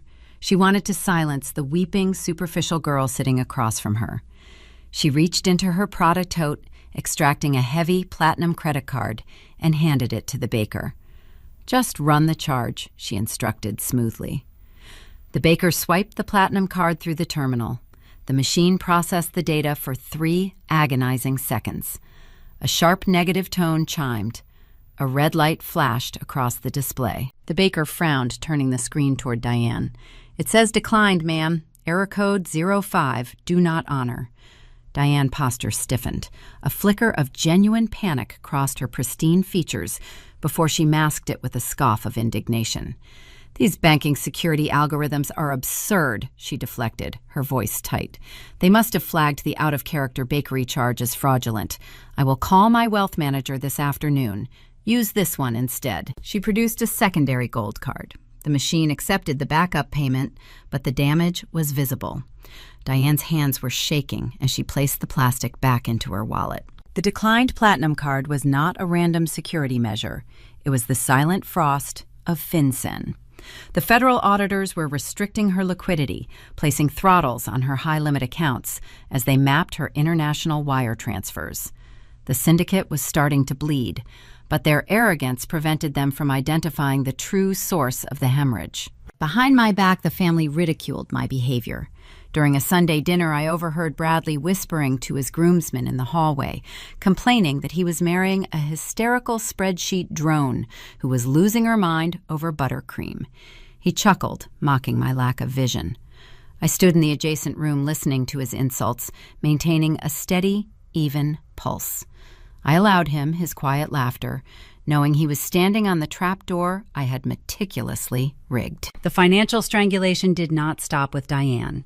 As the weeks ticked down, the pressure transferred to Jessica. Jessica possessed the domestic LLC holding my stolen down payment. Her fake wellness brand relied on a continuous stream of outsourced credit to maintain the illusion of success. With the federal regulators scrutinizing her tax identification numbers, her merchant cash advances dried up. Her vendors stopped extending grace periods. She cornered me in my apartment living room one evening, her designer activewear looking uncharacteristically wrinkled. She paced the floor, chewing nervously on her thumbnail. Ellen Jessica started her tone, lacking its usual haughty edge. "I have a minor cash flow hiccup with my supplement manufacturer. It is a temporary bottleneck. Since you and Bradley merge finances soon, I was wondering if you could float my brand a short-term loan. Just $8,000 until next week." She was trying to extract more capital from the very person she had already robbed. The audacity required to make the request was staggering. I did not confront her. I deployed the camouflage. I dropped the stack of wedding invitations I was sorting and burst into theatrical, overwhelming tears. "I cannot talk about money right now, Jessica," I wailed, burying my face in my hands. The calligrapher misspelled 3 names on the seating chart. "The entire escort display is ruined. Everything is falling apart. Does no one care about the reception timeline?" Jessica recoiled, bewildered and disgusted by my apparent fragility. She muttered an insult under her breath and hastily exited the apartment, realizing the weeping bride was useless for a quick extraction. The final 2 weeks before the ceremony transformed the Carter family dynamic into a toxic, volatile pressure cooker. The invisible net was pulled tight. They could not access the offshore funds hidden in the British Virgin Islands. They could not draw further equity from the Henderson penthouse. They were starved of oxygen, forced to maintain their high society facade while checking their bank balances in cold sweats. Bradley's physical deterioration became impossible to hide. His tailored suits hung loose on his frame. He snapped at waitstaff, argued fiercely with Diane behind closed doors, and spent hours pacing the balcony with his phone pressed to his ear. He made one final desperate play for my liquidity 5 days before we were scheduled to walk down the aisle. He sat on the edge of our bed, staring at the floor. "The venue just called," he lied, his voice strained and unconvincing. They require an emergency security deposit for the catering staff, $7,000. I need you to write a check to me, and I will handle the venue directly. My accounts are locked in a bizarre escrow transition. I looked at him, feeling the cold, actuarial precision hum through my veins. He was trapped. He needed the cash to appease a domestic creditor threatening to sue his brokerage firm. That is terrible, I replied, offering a bright, vacant smile. I will not write a check, though. I will just log into the venue payment portal and pay them directly with my credit card to earn the reward points. Give me my laptop. The muscle in Bradley's jaw twitched. His hands balled into fists against his knees. He could not argue without exposing his lie. He nodded stiffly, offering a hollow thanks, knowing he had failed to secure the lifeline. The days collapsed into hours. The syndicate was fractured, broke, and drowning in panic. The camouflage had worked perfectly. They were so focused on surviving their immediate insolvency and managing my fake meltdowns that they never questioned the true nature of their misfortune. The stage was set, the invitations were delivered, the federal tip was maturing. The only remaining hurdle was the rehearsal dinner, an event designed to celebrate our impending union. Instead, it would serve as the ultimate collision between their fabricated reality and my orchestrated trap, pushing Bradley into a corner so tight he would inevitably reveal the monster hiding beneath the tuxedo. The Las Vegas Strip pulsed with neon light outside the floor-to-ceiling windows of the private dining room. It was the evening before the wedding, and the rehearsal dinner was designed to project the pinnacle of Carter family success. Diane had secured a secluded alcove in a premier casino resort, ordering imported truffles and vintage champagne. The room buzzed with 50 guests, a collision of my corporate colleagues and their high society peers. The aesthetic was flawless, but the architecture supporting it was buckling under catastrophic stress. Bradley sat at the head of the long mahogany table, nursing a neat bourbon. He looked like an apparition. His tailored suit hung loosely on his depleted frame. A sheen of nervous sweat coated his forehead, reflecting the ambient light of the crystal chandelier. He checked his cell phone incessantly, his thumb swiping down on his banking applications in a futile loop. The screen continually flashed a sterile, unforgiving error message. Access denied. Contact branch manager. The invisible snare of the Financial Crimes Enforcement Network had finally clamped shut. The silent compliance holds transitioned into hard freezes. Diane, offshore holding company in the British Virgin Islands, was flagged and isolated. Jessica, domestic LLC, was locked pending audit review. The syndicate was entirely insolvent. They possessed the illusion of a luxury penthouse and the reputation of commercial titans, but they lacked the liquidity to pay a valet parking fee. I sat beside Bradley, cutting a piece of seared halibut, maintaining the posture of a serene, glowing bride. I sipped my sparkling water, watching the panic consume my future husband. Desperation is a powerful solvent. It strips away the polished veneer, dissolving the charm and the arrogance, leaving only the raw, terrified instinct for survival. Midway through the dinner, as a waiter delivered dessert plates, Bradley leaned close to my ear. The scent of stale bourbon and panicked perspiration radiated off him. "Ellen," he murmured, his voice tight and trembling, "I need to speak with you in private, right now." He stood up abruptly, not waiting for my response. He navigated through the crowded dining room, pushing past his groomsmen, and exited through a set of heavy oak double doors leading to a secluded service hallway. I dabbed the corners of my mouth with a linen napkin, offered an apologetic smile to the guests at my table, and followed him into the corridor. The hallway was dimly lit, insulated from the noise of the casino floor. Bradley paced the length of the carpet, running a trembling hand through his styled hair. When he heard the doors click shut behind me, he stopped and turned. The mask was completely gone. The arrogant commercial broker had vanished, replaced by a desperate, cornered animal. "I need a massive favor," Bradley choked out, skipping all pleasantries. His eyes darted nervously, tracking the shadows of the empty corridor. "A bridge loan, short-term, $50,000. I crossed my arms over my chest, tilting my head in a display of manufactured confusion. A bridge loan, I repeated softly. The night before our wedding? It is a minor logistical hurdle, he rushed to explain, the lies spilling from his mouth in a frantic, uncoordinated torrent. A vendor compliance issue regarding the reception staging. The catering union requires a massive cash bond up front, and my accounts are locked in a transitional escrow hold due to a commercial real estate deal I am closing. I need the liquidity for 48 hours. I will pay you back $70,000 on Monday. I swear to you. The audacity of the request echoed in the quiet hallway. He was offering a $20,000 return for a 2-day float. It was the mathematical signature of severe impending doom. I knew the wedding vendors were fully compensated. My corporate accounting background ensured every contract was finalized, documented, and paid in full weeks ago. Bradley did not need $50,000 to appease a catering union. He needed the capital to plug a gaping hole in his criminal network. A domestic creditor, someone connected to Jessica failing wellness brand, or the illegal commercial loan they extracted using my stolen down payment, was likely threatening immediate civil exposure before the wedding. He was begging the very woman whose life savings he had already stolen, whose signature he had forged, for one final desperate handout to keep the syndicate afloat through the weekend. He assumed my emotional attachment to the wedding would override my financial logic. He believed I would surrender the cash simply to ensure the ceremony proceeded without a hitch. I looked at him. I did not feel pity. I did not feel anger. The emotional reservoir was completely dry. I felt nothing but cold, actuarial precision.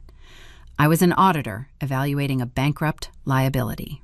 I cannot authorize a $50,000 wire transfer at 8 o'clock on a Friday night. Bradley, I stated, maintaining a level, professional cadence. The banks are closed. My primary portfolio requires a 48-hour liquidation window. Bradley's chest heaved. He dragged a hand down his face, smearing the sweat across his cheek. "Ellen, please," he begged, stepping closer, invading my personal space. "You have a high-yield savings account linked to your checking.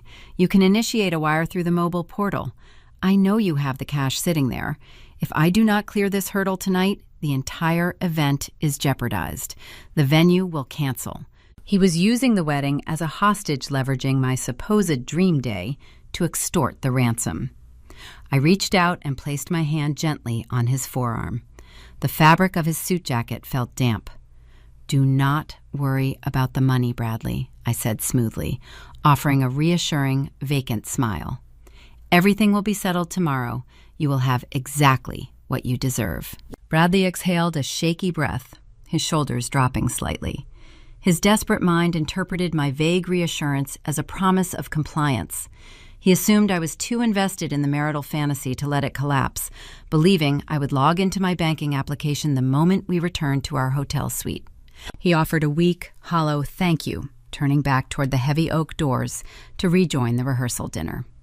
He walked back into the dining room to toast our future, completely unaware that I had just finalized the coordinates for a targeted financial airstrike. The rehearsal dinner concluded.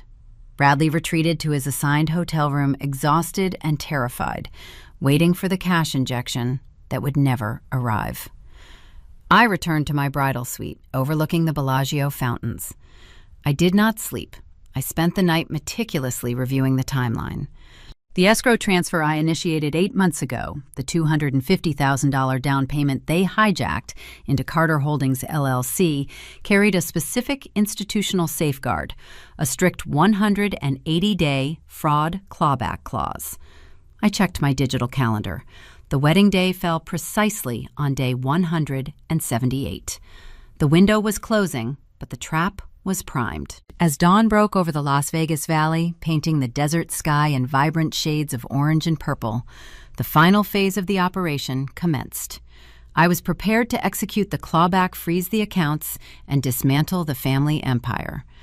But before I could deliver the legal strike, Diane would unknowingly provide the physical evidence required to lock the final nail into their coffin, transforming the bridal suite from a space of celebration into the staging ground for their ultimate destruction. Sunlight cascaded through the floor-to-ceiling windows of the Bellagio bridal suite, painting the plush cream carpets in bright geometric rectangles. The atmosphere inside the room buzzed with the frantic, manufactured energy typical of a high-society wedding morning. Sarah, a hired stylist, stood beside my chair, sweeping a soft contour brush across my cheekbones. The air carried the distinct, heavy scent of aerosol hairspray and fresh espresso. I sat perfectly still, breathing in a slow, rhythmic cadence, projecting the serene aura of a woman preparing to walk down the aisle. My internal reality was operating on a distinctly different frequency. The door to the suite clicked open. Diane swept into the room, bringing a chill that instantly dropped the temperature. She wore a silver silk gown, her hair styled into an immaculate sprayed helmet. She projected her standard, pristine matriarchal dominance, but my trained eyes caught the microscopic fractures in her performance. A rapid flutter pulsed at the base of her throat. Her movements lacked their usual fluid grace, replaced by a stiff mechanical tension. She clutched her Saffiano leather Prada tote bag with a white-knuckled grip, treating the designer accessory like a shield. The financial strangulation was taking its toll. The federal compliance holds had locked her accounts, leaving her operating on fumes. Yet despite the invisible crisis consuming her syndicate, she arrived to play her part, desperate to ensure the marital transaction concluded successfully. Ellen Darling Diane announced, her voice carrying a brittle, forced cheerfulness. "You look acceptable. The stylist did a fair job masking your fatigue. We need to stay on schedule. The photographer is setting up on the terrace." "Thank you, Diane," I replied smoothly, offering a polite, vacant smile. "I am just finishing up here." Diane nodded tightly. She walked over to a velvet armchair situated near the vanity, dropping her heavy tote bag onto the cushion. "I need a moment to freshen my lipstick," she murmured, turning toward the ensuite bathroom. She stepped inside, pushing the heavy wooden door shut. The latch engaged with a solid click, followed shortly by the sound of running water. Sarah stepped away to retrieve a setting spray from her kit, leaving me alone in front of the mirror. My gaze shifted from my reflection to the velvet armchair. The Prada bag rested open, the stiff leather sides gaping just enough to reveal its contents. Amidst the cosmetic pouches and travel-sized perfume bottles, a distinct, familiar splash of color caught my attention. It was a thick stack of legal paper, folded neatly, protruding from an interior pocket. I recognized the specific hue of the blue watermark running along the top edge of the visible page. It was the standard formatting utilized by the Clark County Recorder's Office. My pulse remained steady. I stood up from the makeup chair, my silk robe whispering against the carpet. I crossed the room in 3 silent strides. I did not hesitate. I reached into the designer bag and pulled the stack of documents free. The heavy cardstock felt cool against my fingertips. I unfolded the pages, my eyes scanning the dense, bureaucratic text with practiced efficiency. The top document was the physical finalized deed to the Henderson penthouse, the property I had funded with a $250,000 down payment. The grantee listed on the official municipal record was Carter Holdings, LLC. Seeing the finalized deed was validating, but it was not surprising. I already knew the details of the real estate theft. What seized my attention, what truly illuminated the terrifying depth of their sociopathy, lay directly beneath the deed. Clipped to the back of the property record was a secondary stack of legal paperwork. The header read, "Spousal consent and waiver of liability." I stared at the boilerplate text, the legal mechanics of their final trap clicking together with devastating clarity. Nevada operates under strict community property laws. When 2 people marry, their assets and debts become legally intertwined. If one spouse acquires a significant encumbrance or engages in a high-risk commercial transaction, the state requires the other spouse to sign a formal consent decree, acknowledging and assuming shared liability for the debt. The Carters had orchestrated the commercial loan using my stolen cash as the equity foundation. They had funneled the extracted capital into an offshore holding company registered to Diane. But Jessica LLC remained the domestic anchor for the debt, and Bradley was the unlisted architect. If the federal authorities unraveled the shell game, the the liability would crash down on the family. They needed a firewall. They needed an uncontested pool of pristine capital to absorb the incoming shockwave. They needed my future income, my retirement accounts, and my unblemished credit score to serve as the collateral for their criminal exposure. But a title company and a commercial lender would never accept a spousal consent form signed by a mere fiancé. The legal shield required the signature of a legally recognized wife. This explained why they fought so fiercely to keep the wedding on schedule, despite their catastrophic insolvency. They were not preserving a social event. They were preserving a legal acquisition. They brought these specific documents into my bridal suite to execute the final phase of the heist. They intended to forge my signature on the spousal consent forms immediately after the vows were exchanged, utilizing the same corrupt notary who stamped the original gift letter. By forging my name post-ceremony, they would cement my legal liability for their offshore debt. If I tried to leave, or if the federal regulators arrived, the Carters would present the signed consent forms legally chaining me to the sinking ship. I would be forced to liquidate my remaining assets to satisfy the commercial default, while Diane sat safely overseas with the laundered cash. The sheer, breathtaking arrogance required to execute this maneuver defied logic. Diane had walked into my sanctuary, smiled at my face, and deposited the physical instrument of my financial execution on a velvet armchair, fully expecting me to remain oblivious. I folded the documents along their original crease. I tucked the stack back into the interior pocket of the Prada bag, ensuring the blue watermark rested at the exact angle I found it. I did not require the physical paper. The data was already logged into my mental ledger. I turned away from the armchair and walked over to my clutch resting on the vanity. I retrieved my cell phone. The screen illuminated, displaying the time. It was an hour before the ceremony. I opened my secure encrypted messaging application, navigating to the direct channel linked to my private commercial broker. When I wired the initial $250,000 deposit the institutional escrow service provided, a specialized safeguard. The fraud clawback clause remained active for a specific, predetermined window. I checked my internal calendar. Today, the day of my wedding, marked day 178 of the 180-day deadline. The window was rapidly closing, but the timing was immaculate. I held the phone, my thumbs hovering over the digital keyboard. I was an auditor evaluating a corrupt entity. The time for surveillance had expired. The time for liquidation had arrived. Execute the clawback. I typed the characters appearing stark and final on the screen. I hit the spacebar and added the precise bureaucratic triggers required to bypass standard banking delays. Code 4, wire fraud. A standard reversal request might sit in a queue for weeks, prompting investigations and allowing the target to contest the withdrawal. But a Code 4 designation backed by a federal intelligence claim forces the institutional algorithms to act with immediate, unyielding force. It bypasses the local branch managers. It overrides temporary holds. It forcefully rips the capital from the receiving account and locks the digital doors. I needed to provide the authorization key to validate the severe designation. I typed the final sentence. Provide the FinCEN case number to the escrow compliance officer to authorize the immediate reversal. I inputted the alphanumeric confirmation string the federal portal had generated 3 months prior, linking my private clawback directly to the active federal money laundering investigation. I pressed send. The message transmitted. A gray check mark appeared next to the text bubble. A fraction of a second later, the icon shifted, turning a vibrant, definitive blue. The digital handshake was complete. The broker received the directive. I lowered the phone, the cold metal casing resting against my palm. The invisible machinery of the global financial system shifted gears. Algorithms initiated the sequence. The escrow firm presented with a federal intelligence marker would instantly tear my $250,000 out of Carter Holdings, LLC.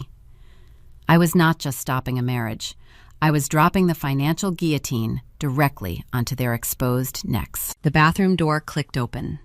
Diane emerged, the sound of the running water silenced. She smoothed the front of her silver gown, projecting an image of serene control. She walked over to the velvet armchair and picked up her Prada bag, entirely unaware that the weapon she carried inside was now functionally useless. The capital she thought she secured was currently evaporating into the digital ether. It is time Ellen Diane announced adjusting a diamond bracelet on her wrist. The coordinator is waiting. Let us get you down the aisle. I slipped my phone back into my clutch. I turned to face my future mother-in-law, offering a calm, unblinking gaze. The auditor had finalized the report. The ledger was closed. "I am ready, Diane," I replied, my voice steady and resonant. "Let us proceed." I gathered my bouquet, stepping out of the bridal suite to begin the silent procession toward the terrace. The stage was set, the audience was seated, and the final execution was about to commence in front of 200 witnesses. The heavy mahogany doors leading to the Bellagio terrace stood closed, acting as a physical barrier between the quiet corridor and the waiting spectacle. I stood alone in the vestibule. The heavy silk of my gown pooled around my feet, the fabric rustling softly with my measured breathing. I held a bouquet of white orchids, my grip loose, my posture straight. Deep within the silk lining of my clutch purse, my cell phone vibrated, a single, distinct pulse. I did not need to check the screen to understand the notification. The timing was too precise. The digital machinery I activated in the bridal suite had completed its cycle. My private commercial broker had successfully executed the directive. The $250,000 down payment the capital Bradley and Diane had stolen to construct their fraudulent empire was no longer resting in Carter Holdings, LLC. The escrow firm, acting under the severe mandate of a Code 4 wire fraud designation and an active federal intelligence marker, had forcefully extracted the funds. The money was securely deposited back into my heavily fortified, inaccessible personal accounts. The reversal achieved two simultaneous objectives. It restored my financial security, neutralizing the threat to my life savings. But more importantly, the sudden, massive withdrawal of capital from a domestic LLC already under silent surveillance acted as a flare gun in a dark room. It signaled the federal regulators that the syndicate structure was collapsing. The final red flag was raised. The perimeter was breached. The holding pattern was over. I was no longer a victim, waiting for bureaucratic intervention. I was the catalyst. A venue coordinator wearing a discreet headset approached me, offering a tense professional smile. "The seating is complete, Miss Ramirez," he whispered, gesturing toward the doors. "The procession is ready to begin on your cue." I offered a slight nod. "I am ready." The coordinator tapped a button on his earpiece. The heavy doors swung open, pushed outward by two uniformed attendants. The harsh, brilliant light of the Nevada afternoon spilled into the dim corridor, blinding me for a fraction of a second. The dry heat washed over my skin, carrying the scent of blooming desert flora. I stepped onto the terrace. 200 guests filled the space, seated in rows of gilded chairs aligned on either side of a pristine white silk runner. The crowd was a curated collision of my corporate colleagues and the Carter family high society peers. I saw the glint of expensive jewelry, the sharp tailoring of custom suits, and the expectant smiles of people anticipating a traditional marital pageant. Near the front, a string quartet positioned on a raised platform began playing a soft, sweeping classical arrangement. The melody swelled, designed to underscore the emotional weight of a bride walking toward her future. I did not adhere to the choreography. I took 3 steps down the aisle and stopped. I did not look at the guests. I did not offer a nervous, glowing smile.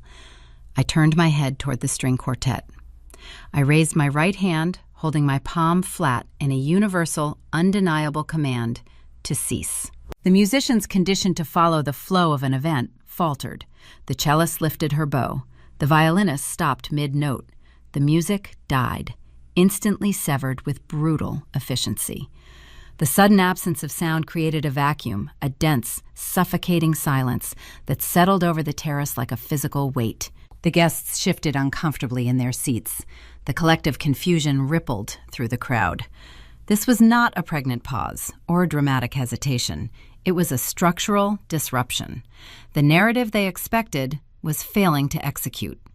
I lowered my hand and resumed my procession. I walked down the aisle unaccompanied. The traditional escort was notably absent, a deliberate choice I made months ago when the investigation began. The visual symbolism was stark and intentional. I was not a fragile bride being handed over to a new family seeking their protection or their validation. My measured, unhurried footsteps echoed sharply against the marble paving stones, ringing out in the absolute quiet. I was an auditor, walking into a hostile boardroom, carrying a ledger balanced in black ink, preparing to deliver a terminal assessment. I kept my gaze fixed straight ahead, navigating the narrow path between the two factions. On the left side of the aisle sat my colleagues. My managing director, a woman who had spent decades navigating treacherous corporate mergers, watched my approach. Her brow furrowed, her eyes narrowing as she registered my posture. She did not see a nervous bride. She recognized the cold, predatory focus of a professional preparing to execute a hostile takeover. She leaned forward, sensing the impending collision. On the right side of the aisle sat the Carter Syndicate. Diane occupied the primary seat in the front row. She sat rigid, her posture immaculate, clutching her designer tote bag. She offered a tight, patronizing smile, assuming my silent procession was merely a dramatic, eccentric choice. She believed she remained in absolute control, confident that the forged spousal consent forms resting in her bag would soon bind me to her sinking ship. Sitting directly behind Diane was Jessica. The failing wellness influencer wore a highly inappropriate plunging silk gown, still attempting to command the aesthetic focus of the room. She whispered something to the guest beside her, a smug, dismissive smirk playing on her lips. She thought she was the undisputed owner of a luxury penthouse, the golden child elevated above the boring corporate drone. I swept past them, offering neither a glance nor a subtle acknowledgement. I reached the end of the silk runner. Radley stood on the elevated marble altar flanked by elaborate floral pillars. He looked polished, wearing his charcoal tuxedo, projecting the image of a successful commercial broker. As I approached the steps, he extended his right hand, ready to receive me. His camera-ready smile remained fixed in place, but his eyes betrayed a frantic, vibrating anxiety. He was a desperate man, relying on this ceremony to secure the lifeline that would save him from his domestic creditors. He expected me to take his hand, step up beside him, and recite vows pledging my future to his survival. I did not take his hand. I bypassed him entirely. I stepped up onto the marble platform, maneuvering around his outstretched arm, leaving him grasping at empty air. A low murmur erupted from the front rows. Radley's smile fractured the muscles in his jaw, clenching as he tried to process the public rejection. He took a hesitant step toward me, confusion warring with rising panic. I ignored him.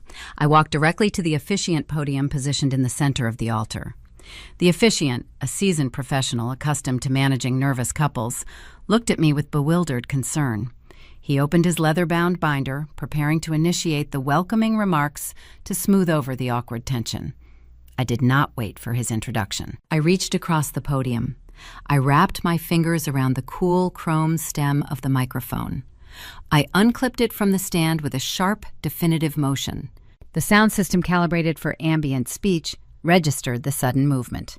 A high-pitched screech of audio feedback pierced the air, slicing through the desert heat. The guests winced some, covering their ears. The noise commanded absolute, undeniable attention. The whispers died. The murmurs ceased. 200 faces pivoted toward the altar, trapped in a state of suspended anticipation. I held the microphone close. I looked out over the crowd, my gaze sweeping past the bewildered guests, past my colleagues, and landing directly on the Carter family sitting in the front row. The camouflage was officially discarded. The Bridezilla persona evaporated into the dry Nevada air. The audit was concluding. The findings were finalized. It was time to present the report, expose the offshore ledgers, and watch the syndicate crumble under the crushing weight of their own arrogance. I took a slow breath, feeling the actuarial calm settle deep into my bones, and prepared to deliver the opening statement that would shatter their reality. I held the microphone close to my lips. The Nevada wind caught the edge of my sheer veil, dragging the delicate tool across the marble floor with a soft, hissing scrape. I looked out at the sea of expectant faces, meeting the gaze of the people who gathered to witness the start of a new life. "I am not here to say I do," I announced. My voice boomed across the open terrace, amplified by the high-fidelity sound system vibrating against the stone pillars and ringing out over the manicured resort gardens. "I am here to execute a clawback. There will be no wedding today." The reaction was instantaneous. A collective, sharp intake of breath rippled through the rows of gilded chairs. It sounded as though all 200 guests had inhaled the dry desert air at the exact same moment. The shock paralyzed them. My corporate colleagues sat in stunned silence, their analytical minds racing to process the terminology. A clawback is not a word utilized in marital vows. It is a severe financial instrument. The Carter family faction shifted uneasily, exchanging bewildered, nervous glances. Diane shot out of her front row seat. The sudden, forceful movement caused her silver silk dress to snap against her legs. Her pristine matriarchal facade shattered instantly, replaced by a deep, flushed crimson, creeping up her neck and staining her cheeks. For Diane, reality was dictated entirely by social optics. The public spectacle ruining her curated image was the ultimate catastrophe. "Ellen, stop this embarrassment instantly," Diane commanded. Her voice was shrill, lacking its usual velvet purr, attempting to project authority over the murmuring crowd. She gripped the handles of her designer Prada tote bag, her knuckles straining against the leather. She clutched the accessory like a life preserver, entirely unaware the financial weapon she carried inside was already neutralized. She took a step toward the aisle, intending to physically intervene, to shut down the microphone and restore the illusion. I ignored her. I turned my head, locking my gaze on the man standing a few feet away on the elevated platform. Bradley Carter, the elite commercial real estate broker, the man who spent his entire adult life coasting on unearned privilege and his mother manipulative blueprints, was unraveling. The color drained from his face, leaving his skin a sickly, ashen gray. The confident swagger, the practiced charm he used to close deals and seduce investors, evaporated. He stood, frozen, his arms hanging limp at his sides. "Before we exchange vows about honesty and partnership, Bradley," I said, ensuring the microphone caught every single syllable, delivering the words with surgical precision.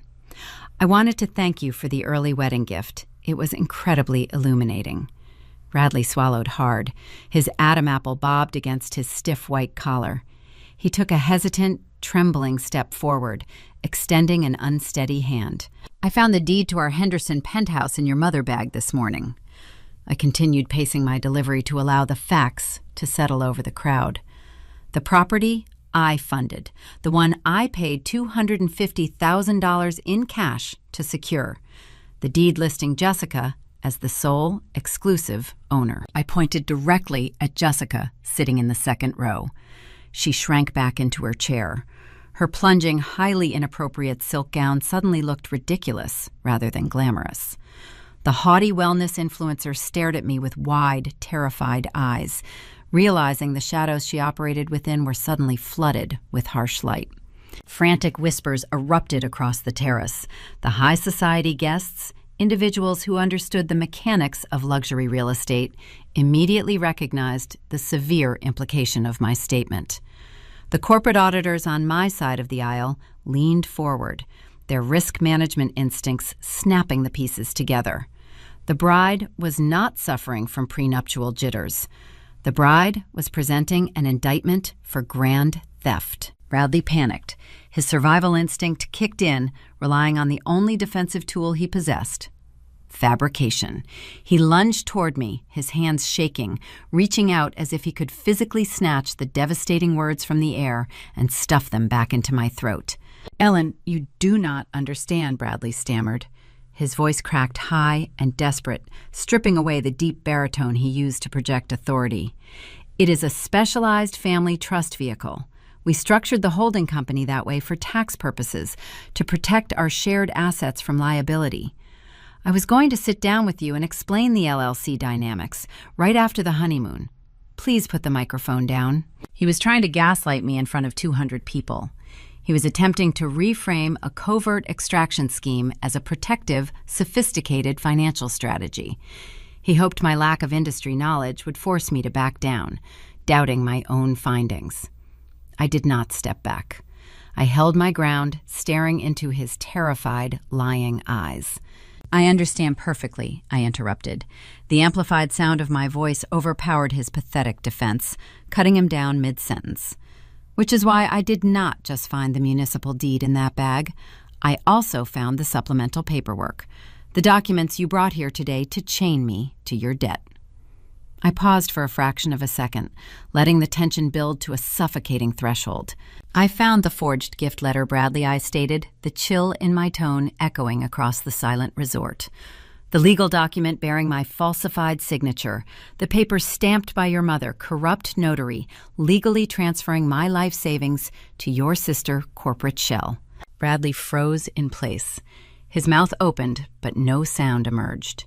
The realization that I knew the exact granular mechanics of the identity theft paralyzed his cognitive functions.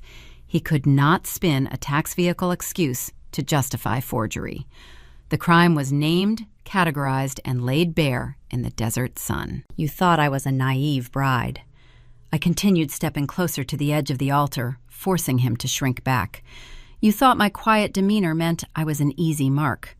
You forgot I am a licensed compliance auditor. I trace fraud for a living. I tracked the theft. I found the ledger. The crowd fell so silent you could hear the water spraying from the decorative fountains in the courtyard below. And that is why I announced delivering the lethal strike. I invoked the 180-day fraud clawback clause on my escrow transfer 20 minutes ago. Bradley's knees buckled slightly. He swayed, catching his balance against a floral pillar. The realization of the clawback struck him with the force of a freight train. He knew the terms of the commercial escrow. He knew what that specific clause entailed. Your domestic accounts are empty, Bradley, I said, finalizing the execution of the real estate scheme. The $250,000 is gone. I ripped the equity out of your sister holding company before I walked out of the bridal suite. You do not own a penthouse. You own a defaulted loan. The groom stood ruined at the altar, stripped of his stolen capital, his reputation pulverized. But the financial extraction was merely the prelude. The real estate fraud was the localized domestic crime. The syndicate still possessed a deeper, far more destructive secret.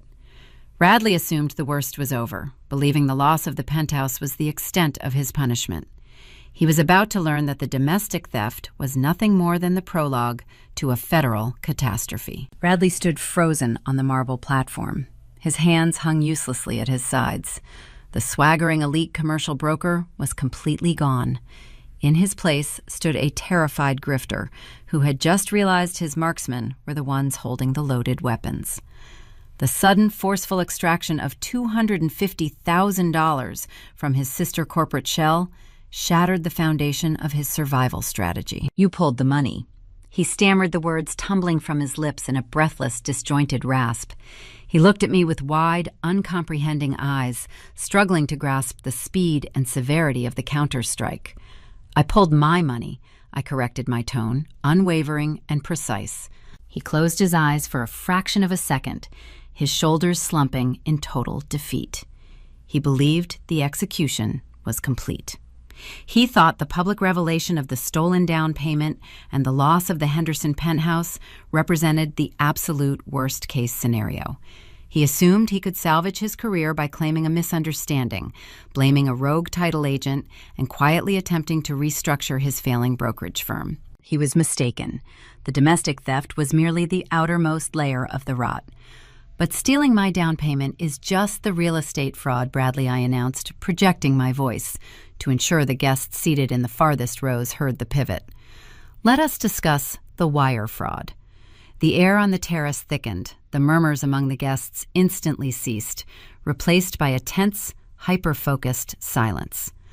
Wire fraud is a federal designation. It transitions a civil dispute into a criminal indictment. Jessica shot out of her chair in the second row.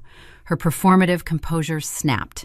The haughty wellness influencer, desperate to preserve her curated illusion of success, lunged forward.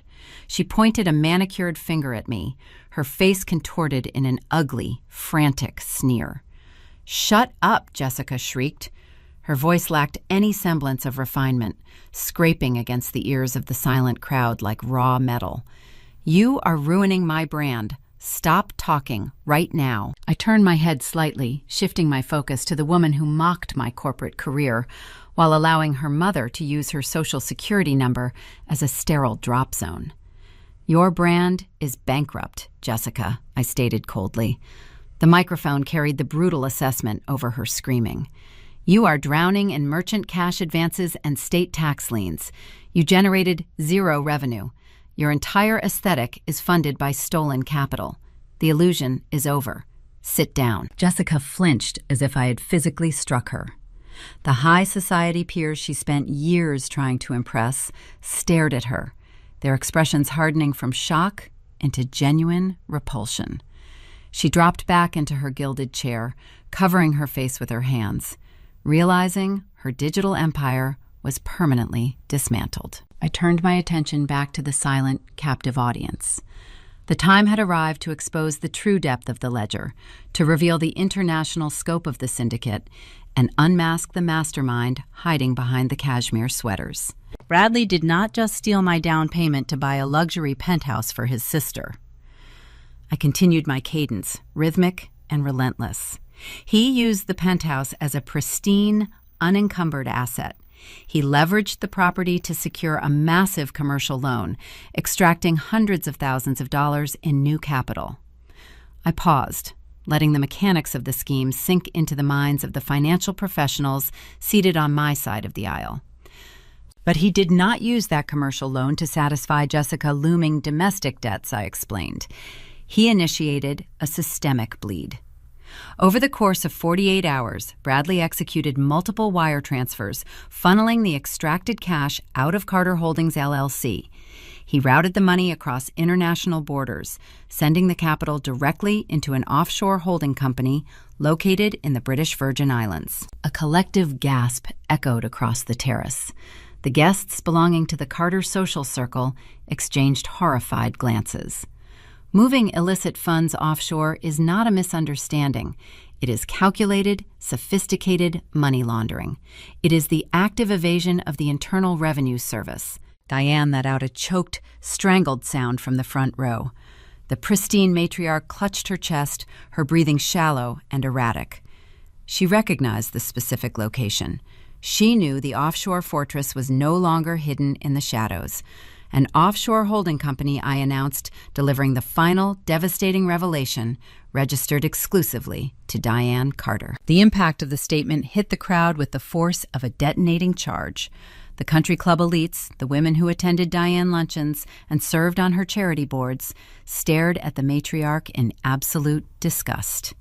They realized the wealthy, elegant woman they admired was secretly operating an international laundering syndicate, utilizing her own children as shell company mules to hide assets from federal regulators while actively attempting to bankrupt her future daughter-in-law.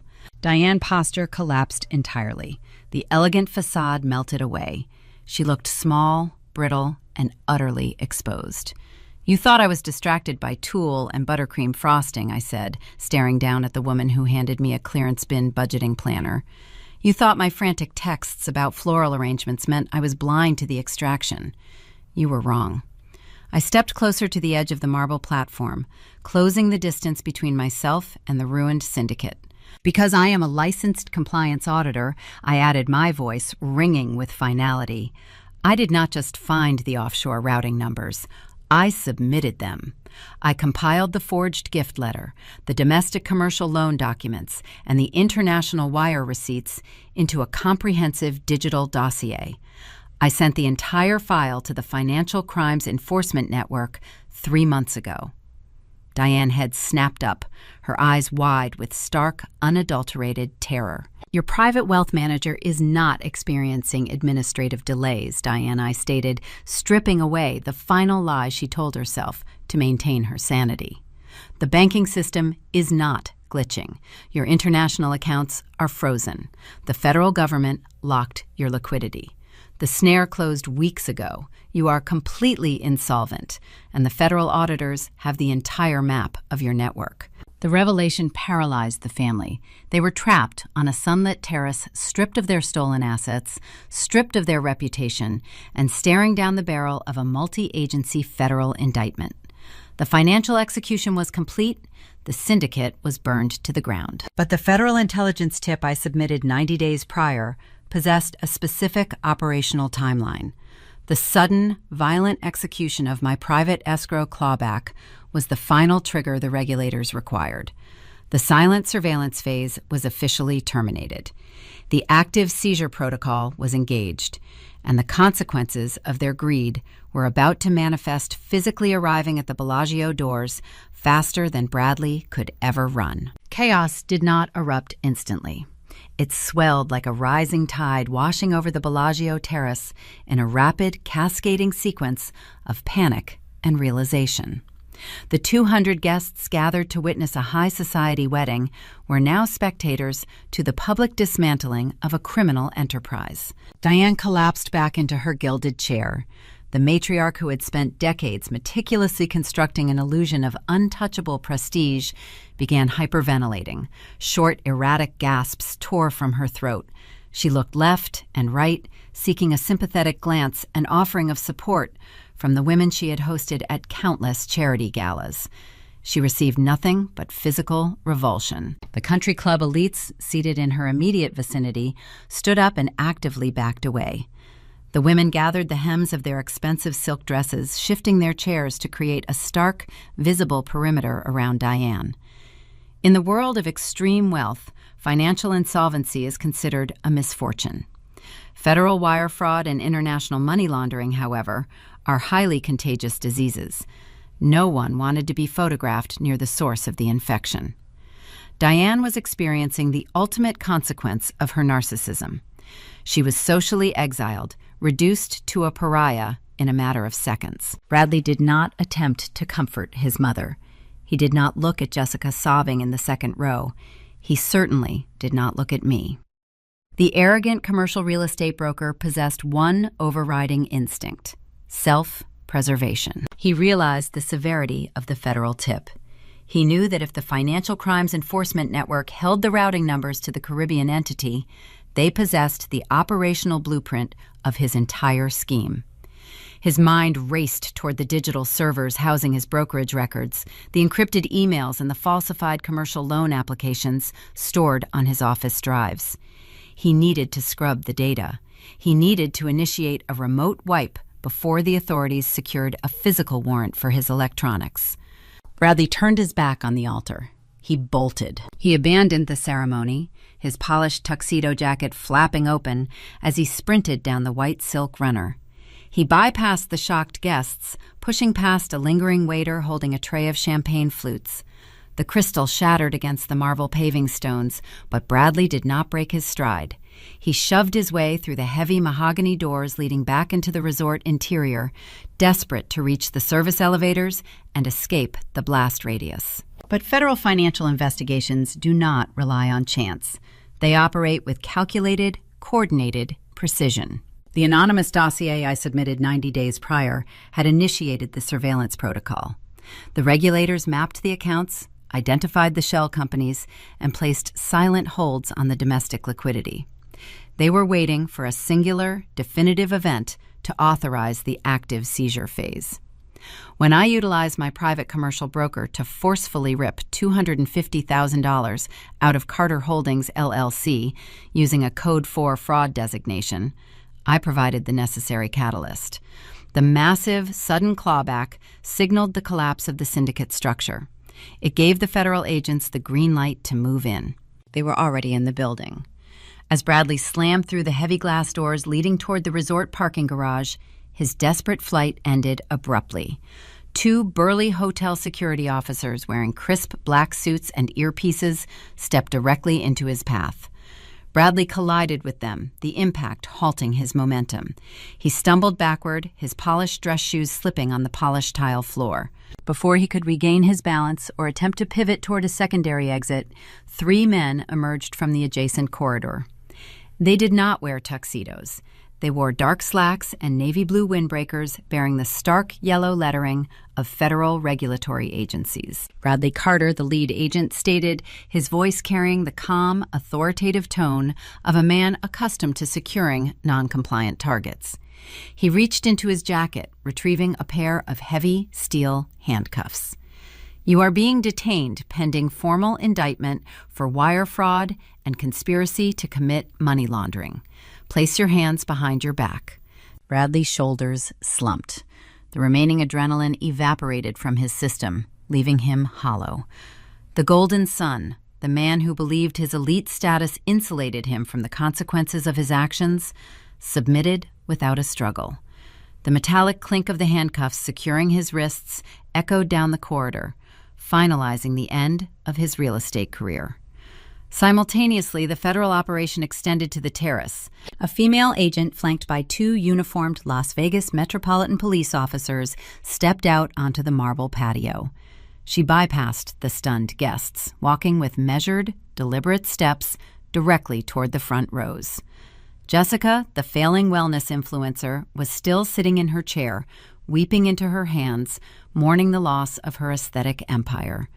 She looked up, her mascara running in dark streaks down her cheeks as the shadow of the federal agent fell across her. Jessica Carter, the agent, announced, producing a laminated warrant. You are under arrest for state and federal tax evasion and conspiracy to commit identity theft related to the unauthorized establishment of Carter Holdings, LLC. Stand up, please. Jessica let out a piercing, hysterical shriek. The sound was not a performance. It was the raw, unfiltered terror of a woman realizing her superficial reality was permanently shattered. She scrambled backward, her high heels tangling in the fabric of her inappropriate plunging gown. "Mom," Jessica screamed, reaching out toward the isolated matriarch. "Mom, do something! Call the lawyers! Make them stop!" Diane did not move. She sat frozen in her chair, staring blankly at the marble floor. She possessed no lawyers capable of halting a federal seizure. She possessed no liquid capital to post bail. The offshore fortress she built to protect herself was locked behind a government firewall. She watched the officers secure her daughter's wrists, the reality of her own impending indictment settling heavily over her. I stood on the elevated platform, holding my bouquet of white orchids. I observed the frantic, chaotic conclusion of the empire they had spent decades building. I did not scream at them. I did not hurl insults. I did not demand an apology for the months of emotional manipulation or the blatant attempt to hijack my life savings. Screaming is the reaction of a victim seeking validation. I was an auditor, observing the final settlement of a corrupted ledger. The facts had spoken louder than any dramatic confrontation ever could. The data exposed the rot the clawback retrieved the stolen capital, and the federal intelligence tip delivered the appropriate, permanent consequence. I looked at the ruined syndicate one last time. I felt a profound, settling sense of peace. I reached out and placed the microphone gently back onto its chrome stand. I smoothed the heavy silk of my wedding gown. I turned my back on the wreckage of the Carter family, leaving them to face the authorities, the handcuffs, and the ruin they orchestrated. I stepped down from the altar. I walked back down the aisle, my posture straight, my pace unhurried, stepping out of the shadows of their deceit and moving toward the quiet, unshakable clarity of the aftermath. The execution was flawless, but the ultimate payoff, the final twist of poetic justice that would cement their ruin and secure my future, was still waiting to unfold in the months to come. 6 months have passed since the microphone dropped on the Bellagio terrace, severing the music, the ceremony, and the illusion of the Carter family dynasty. I am sitting on a private balcony, wrapped in a plush cotton robe. The early morning Nevada sun breaches the jagged peaks of the Spring Mountains, casting a warm, golden light across the Las Vegas Valley. The air is crisp and still. I hold a ceramic mug filled with dark roast coffee, letting the steam rise against my face. I take a slow sip, savoring the rich, bitter flavor. I look out over the sweeping panoramic view. The height provides a vantage point that makes the sprawling city below look like a neat, organized grid. I am sitting on the exact balcony Diane and Bradley intended to steal. I am drinking coffee in the Henderson penthouse. The transition from a canceled wedding to holding the keys to this luxury property did not require a dramatic courtroom battle. It required nothing but the cold, unforgiving laws of commercial finance. The math simply executed itself. When my private broker triggered the escrow reversal on the morning of the ceremony, Carter Holdings LLC lost its foundational equity. The $250,000 vanished from their ledger, leaving a gaping, hollow void. Commercial lenders do not tolerate unsecured risk. The moment the bank realized the down payment was extracted due to a federal fraud designation, they initiated an immediate default protocol. The grace periods were bypassed. The bank seized the penthouse before Jessica could unroll a single yoga mat in her stolen guest studio. The property was thrust into the municipal foreclosure pipeline. In Nevada, the foreclosure process moves with severe, unyielding efficiency. The bank scheduled a public trustee auction on the concrete steps of the county courthouse. I attended the auction. I did not wear a white silk wedding gown. I wore a tailored charcoal blazer and dark sunglasses, blending into the small crowd of local real estate investors and corporate flippers. The atmosphere was chaotic, filled with the rapid cadence of the auctioneer reading parcel numbers and starting bids. However, the Henderson penthouse carried the invisible, heavy stigma of an active federal money laundering investigation. The title history was a mess of frozen assets and shell company drama. The traditional investors stepped back, unwilling to untangle the bureaucratic red tape. The bidding pool was exceptionally shallow. I stepped forward. I submitted my bid through a newly formed ironclad blind trust. I did not use stolen capital. I used my own, clean, hard-earned savings. Because the bank was desperate to liquidate the toxic asset and clear their books, I secured the winning bid for a fraction of the original asking price. I handed the auctioneer a certified cashier check. A few weeks later, the municipal recorder finalized the transaction. The new warranty deed arrived in the mail. It is free of corrupt notary stamps and forged gift letters. It bears one name alone: Ellen Ramirez. Securing the real estate was a satisfying investment, but the true closure required balancing the emotional ledger. I needed the architects of the fraud to understand the final calculation. Diane Carter no longer hosts elite charity galas. She no longer sips vintage champagne at the Summerlin Country Club. The pristine matriarch currently resides in a federal detention center, stripped of her cashmere sweaters and designer tote bags, awaiting a criminal trial. She wears standard-issue institutional clothing and operates on a strict, monitored schedule. I decided to provide her with a minor update regarding my living situation. I ordered premium heavy cardstock stationery from a boutique printer. I requested a formal change of address announcement. I sat at my new custom marble kitchen island, uncapped a crisp fountain pen, and filled out the pristine white card by hand. I wrote down the exact street address and unit number of the Henderson penthouse. I placed the announcement into an envelope, affixed the correct postage, and mailed it directly to her federal holding cell. I imagined the moment the mail call arrived. I pictured Diane sitting on a narrow, uncomfortable cot, sliding the heavy cardstock from the envelope. I imagine the realization sinking into her bones as she reads the address of the luxury real estate she tried to steal, knowing the woman she treated like a clearance bin accessory now holds the keys.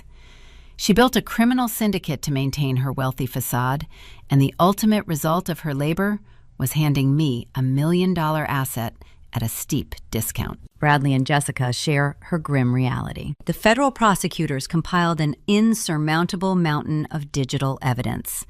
The anonymous dossier I submitted to the Financial Crimes Enforcement Network provided the roadmap.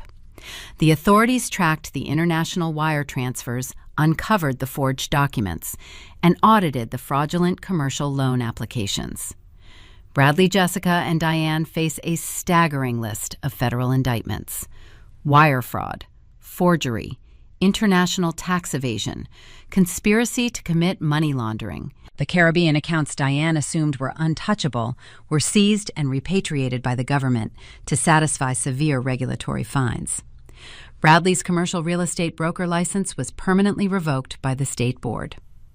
The Golden Son, the arrogant broker who believed he was an apex predator, is facing decades in a federal penitentiary. Jessica faced a unique, highly specific humiliation that stripped away her entire identity. Her fake wellness brand, drowning in domestic debt and cut off from its illicit funding source, was forced into Chapter 7 liquidation. A court-appointed bankruptcy trustee seized her business assets to pay her angry creditors. The intellectual property, the trademark name she spent years promoting on social media, was placed on the open market. The trustee attempted to auction her digital brand to recoup lost capital. The market determined her aesthetic illusion held zero actual value. No one submitted a bid. I logged into the bankruptcy court digital portal on the final day of the auction. I navigated to the listing for her wellness trademark. I typed a single digit into the offer box: $1. The system processed the transaction. I purchased her entire brand identity, her logos, her slogans, and her digital footprint for the cost of a cheap cup of gas station coffee. The moment the copyright legally transferred to my holding company, I drafted a corporate resolution. I filed the paperwork with the state registry to permanently and irrevocably dissolve the entity. I erased her life work with a single keystroke. It was a fitting, poetic end for a woman who viewed my corporate career as a boring, unimaginative joke. The Las Vegas Valley is fully awake now. The traffic on the Strip begins to thicken, a steady stream of vehicles navigating the desert oasis. I finish my coffee, setting the ceramic mug down on the glass patio table. The morning air feels clean, entirely devoid of the toxic tension that governed my life 8 months ago. People who operate on narcissism and greed view competence as a renewable resource to be harvested. They look at a disciplined, quiet professional and see an easy mark. They assume that because you do not engage in petty drama, because you do not scream or throw tantrums when boundaries are tested, you lack the capacity for retaliation. They miscalculate the devastating power inherent in someone who understands the rules of the system. They assume silence equates to weakness. They fail to realize that silence is the required environment for a forensic audit. A true professional does not announce their strategy. They do not warn the target. They simply observe the anomalies, document the discrepancies, and wait for the precise moment to execute the reversal. You are not obligated to finance a narcissist illusion. You do not owe your life savings, your credit score, or your wedding day to people who treat your trust as a vulnerability. When the red flags appear, when the ledger stops making sense, do not argue with the people holding the pen.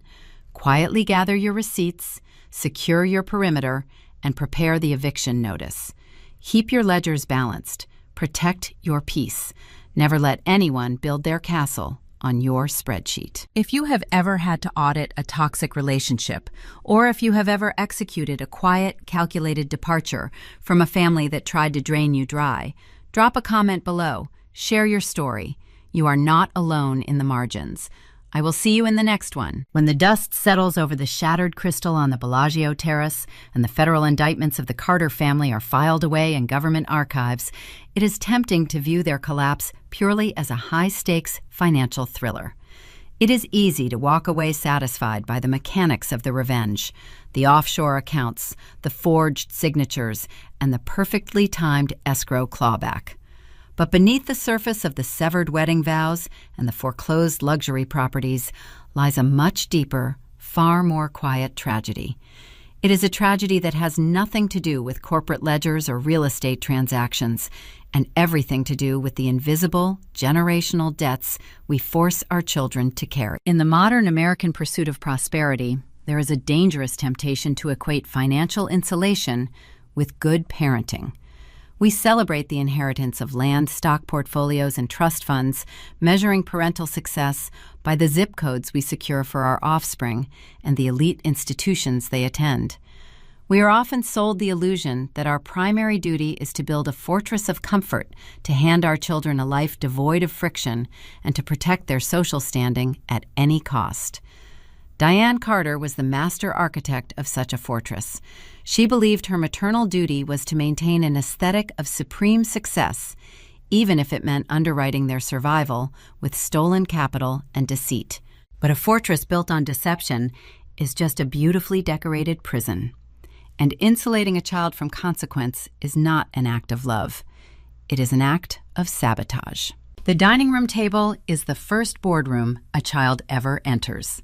It is the sacred space where they learn the exchange rate of affection, the currency of truth, and the true cost of failure. When parents tip the scales of fairness at that table, creating a hierarchy of golden children and utility players, they send a devastating psychological message. They teach their children that love is conditional, transactional, and earned only by maintaining the illusion of perfection. When we examine Bradley and Jessica, we do not see criminal masterminds. We see stunted, emotionally crippled adults who were never given the opportunity to grow a spine. Diane did not raise independent individuals.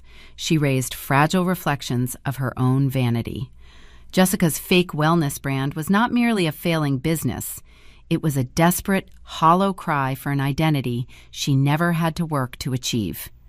Bradley's tailored suits and confident swagger were nothing more than expensive armor hiding a terrified boy who knew deep down that he was mediocre. By shielding them from the natural consequences of their failures, Diane committed the ultimate parental betrayal.